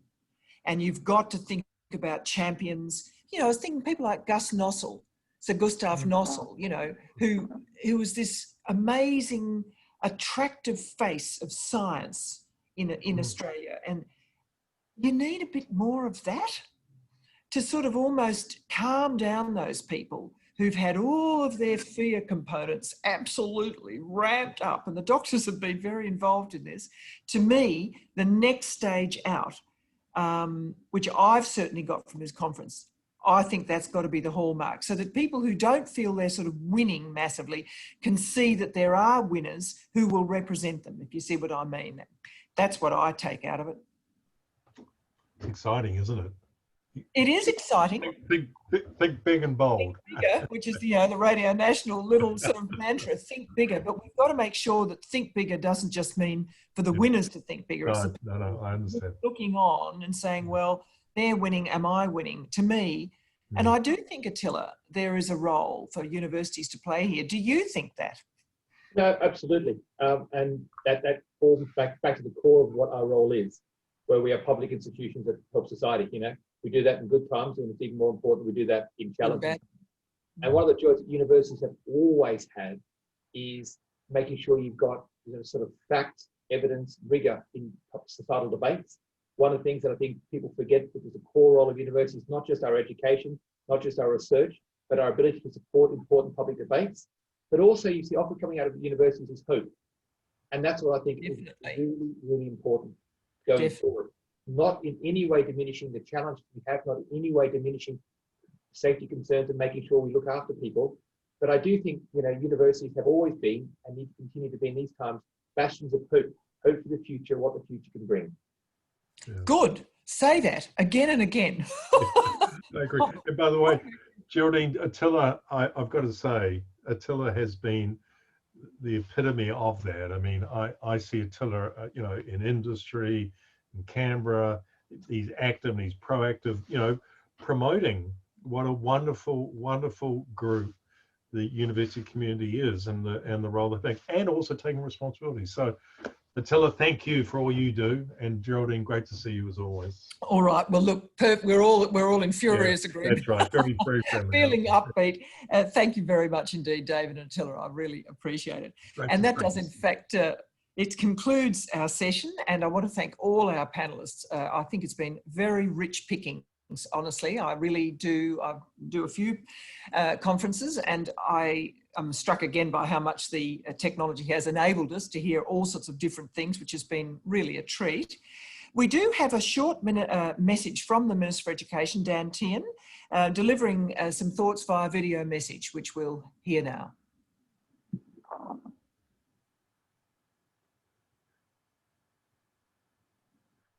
International education is a significant contributor to Australia's economy and our communities. But over the past few months, there has been significant disruption to the sector. The closure of our international borders has been critical to our success in slowing the spread of the coronavirus, and Australia has been a leader in this regard. We are working closely with universities to try to limit the effects of COVID-19 on international students who are in Australia and those who are overseas.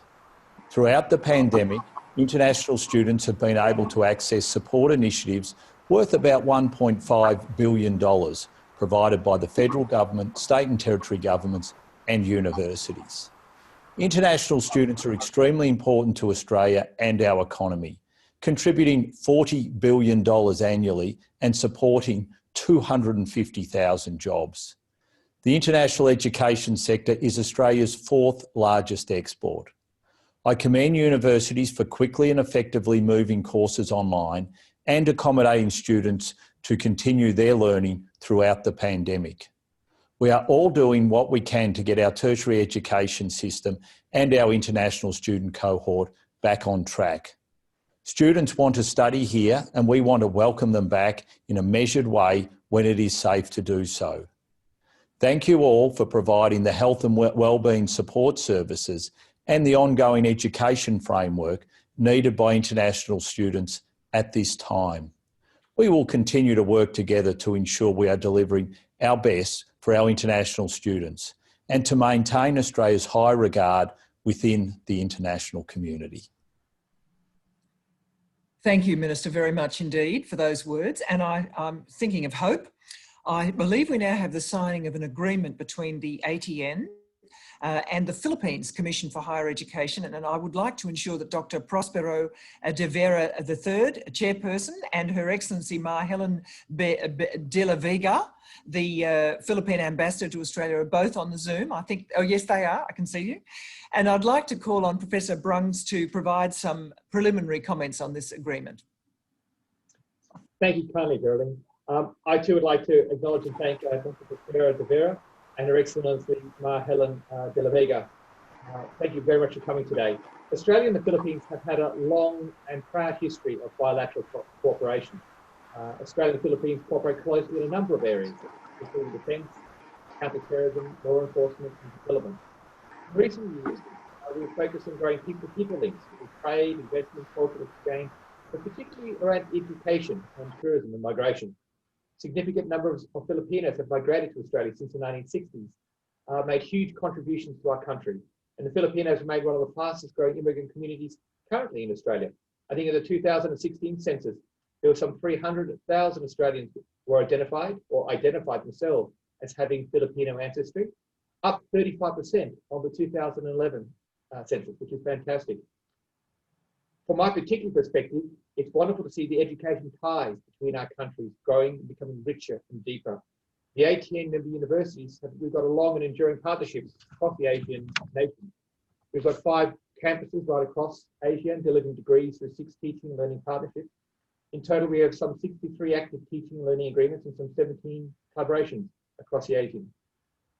ATN universities also encourage all of our students, as I said before, to undertake learning experiences abroad, but we do particularly focus them across the Asian region and have been very successful in securing new Colombo Plan support for a wide variety of programs throughout the region. We are also have an Indonesian-based country manager coordinating network activities there. For the ATN Global Engagement Plan, we want to expand this to make it richer and deeper. And one of our core areas of focus now is on the Philippines. This country has become increasingly important for international and for Australia's international education, as I've said, but we want to make richer and deeper the ties that we have on the people-to-people lens.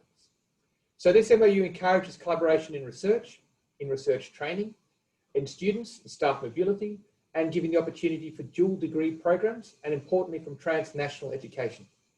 So the ATN and the Commission for Higher Education, CHED, will develop now a work plan once we've signed this MOU to activate this collaboration, and we hope to see the first sponsored PhD candidates in the ATN universities sometime in 2021 and 2022. So, Geraldine, as you can see, it's a very exciting development we have today. Indeed it is. Thank you indeed, Attila. And I would like to now call on Dr. De Vera, the chairperson of the Philippine Commission, to say a few words to us. Yes, you're on now. Can you hear us? Off you go. Thanks. Thank you. First, I'd like to greet Her Excellency Maria Helen D. de la Vega, Philippine Ambassador to Australia, representatives from the Australian Technology Network, Professor Attila Brung, ATN Chair and UTS Vice Chancellor and President, Luke Sheehy, ATN Executive Director, the Honorable Dan Tihan, Minister for Education and Training, Parliament of Australia, who was with us earlier, our Deputy Executive Director and Head of our International Affairs Staff, Attorney Lily Milia. I'd like to greet everybody good afternoon from the Philippines. I welcome you all in today's virtual signing of the Memorandum of Understanding on Higher Education and Research between the Commission on Higher Education and the Australian Technology Network. The Philippine-Australian Partnership is a long-term, two-way, equally and founded on mutual respect and understanding. It is defined by open communication, agreement on shared priorities, and recognizing and responding to each other's strengths. As you may all know, Australia is a premier destination for Filipino students intending to further their studies abroad. In fact, based on data from the UNESCO Institute of Statistics, the presence of Filipino tertiary students in Australia grew to approximately over 5,000 students in 2018, illustrating a clear shift in the global flow of tertiary level Filipino students from the traditional countries where our students go, like the United States, and other education hubs to now shift towards Australia. In the last year, the Philippines and Australia made headway in promoting higher education cooperation with the support of the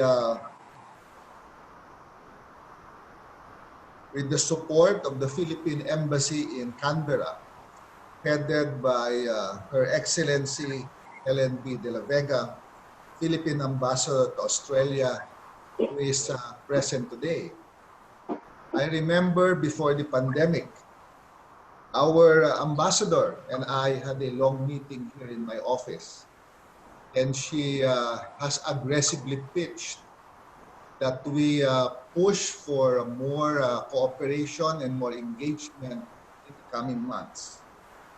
I also had the occasion before the pandemic to twice sit down and meet and discuss with His Excellency Stephen J. Robinson, Australian Ambassador to the Philippines, on how we can further promote university-to-university linkage between Philippine and Australian university. Now, the year 2020 should actually have been the landmark year for Philippine-Australian cooperation on higher education as we prepare for the 75th anniversary of the establishment of diplomatic relations between the two countries in 2021. I was supposed to go to Australia. I think that was in, if I'm not mistaken, that was supposed to be in May or June. But the pandemic stopped the whole world. The United Nations calls this pandemic a human, ecological, and social crisis. It has changed the lives of various segments of the population, with poor and vulnerable people bearing the brunt of the pandemic's health and economic impact. In the Philippines, the impact of the pandemic has been profound, and the country has done its best to mitigate the negative effects of the COVID-19 pandemic by providing amelioration activities for those that have been hit the hardest, strengthening our health system to respond, mobilizing our local governments as the frontline partners in battling the health pandemic to act more decisively. And through the Integrated Task Force, or the IATF, mobilize all the cabinet members to jointly address the pandemic by implementing policies that cut across different concerns. We have been meeting at the minimum twice a week for the IATF, discussing various ways by which the country can respond fast through, for example, strict quarantine procedures, and in the case of higher education, issuing advisories from the Commission on Higher Education to ensure that flexible learning will be the delivery mode for all higher education institutions, while schools and universities continue to be shut down and while travel restrictions continue to be imposed in different parts of the country. The Commission is trying its best and has worked relentlessly amidst the pandemic, especially ensuring that learning continues for our students. We have encouraged and provided opportunities for Philippine higher education to make use of all available learning methods, both online and offline, to provide other opportunities to deliver learning in lieu of the traditional face-to-face interaction that we have been accustomed to these past decades. One of the areas that have been affected from the perception of many is international education. A conventional thinking when the pandemic hit us is that international linkage will stop because of the travel restrictions and because of the uncertainties, not just in the Philippines, but in other countries. But the Commission believes very strongly that in the face of this crisis, now more than ever, it is urgent and imperative that we strengthen higher education cooperation. With the continuing globalizing world and the blurring of territorial lines, and particularly because of technology, international scaled emergencies which may not be in the form of a pandemic is a possibility or opens possibilities to the Philippines, Australia, and other countries to work together and continue to address higher education challenges. The Memorandum of Understanding, therefore, between the Memorandum of Understanding on Higher Education and Research between the Philippine Commission on Higher Education and the Australian Technology Network is created under the ambit of our priorities in higher education cooperation with Australia. At the same time, it is aligned to the Philippine-Australian Comprehensive Partnership and Chapter 14 of the Philippine Development Plan 2017-2020 on vigorously advancing science, technology, and innovation.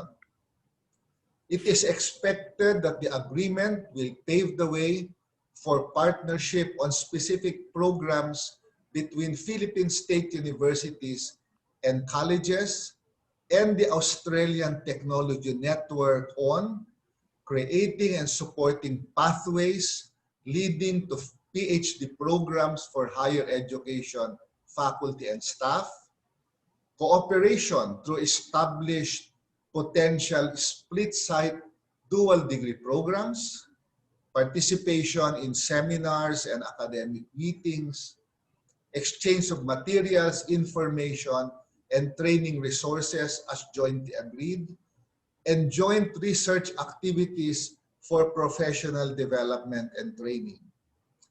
This important agreement that we signed today is crucial in pushing for stronger internationalization of Philippine higher education institutions. That is why I invited to this meeting, and they are watching this meeting.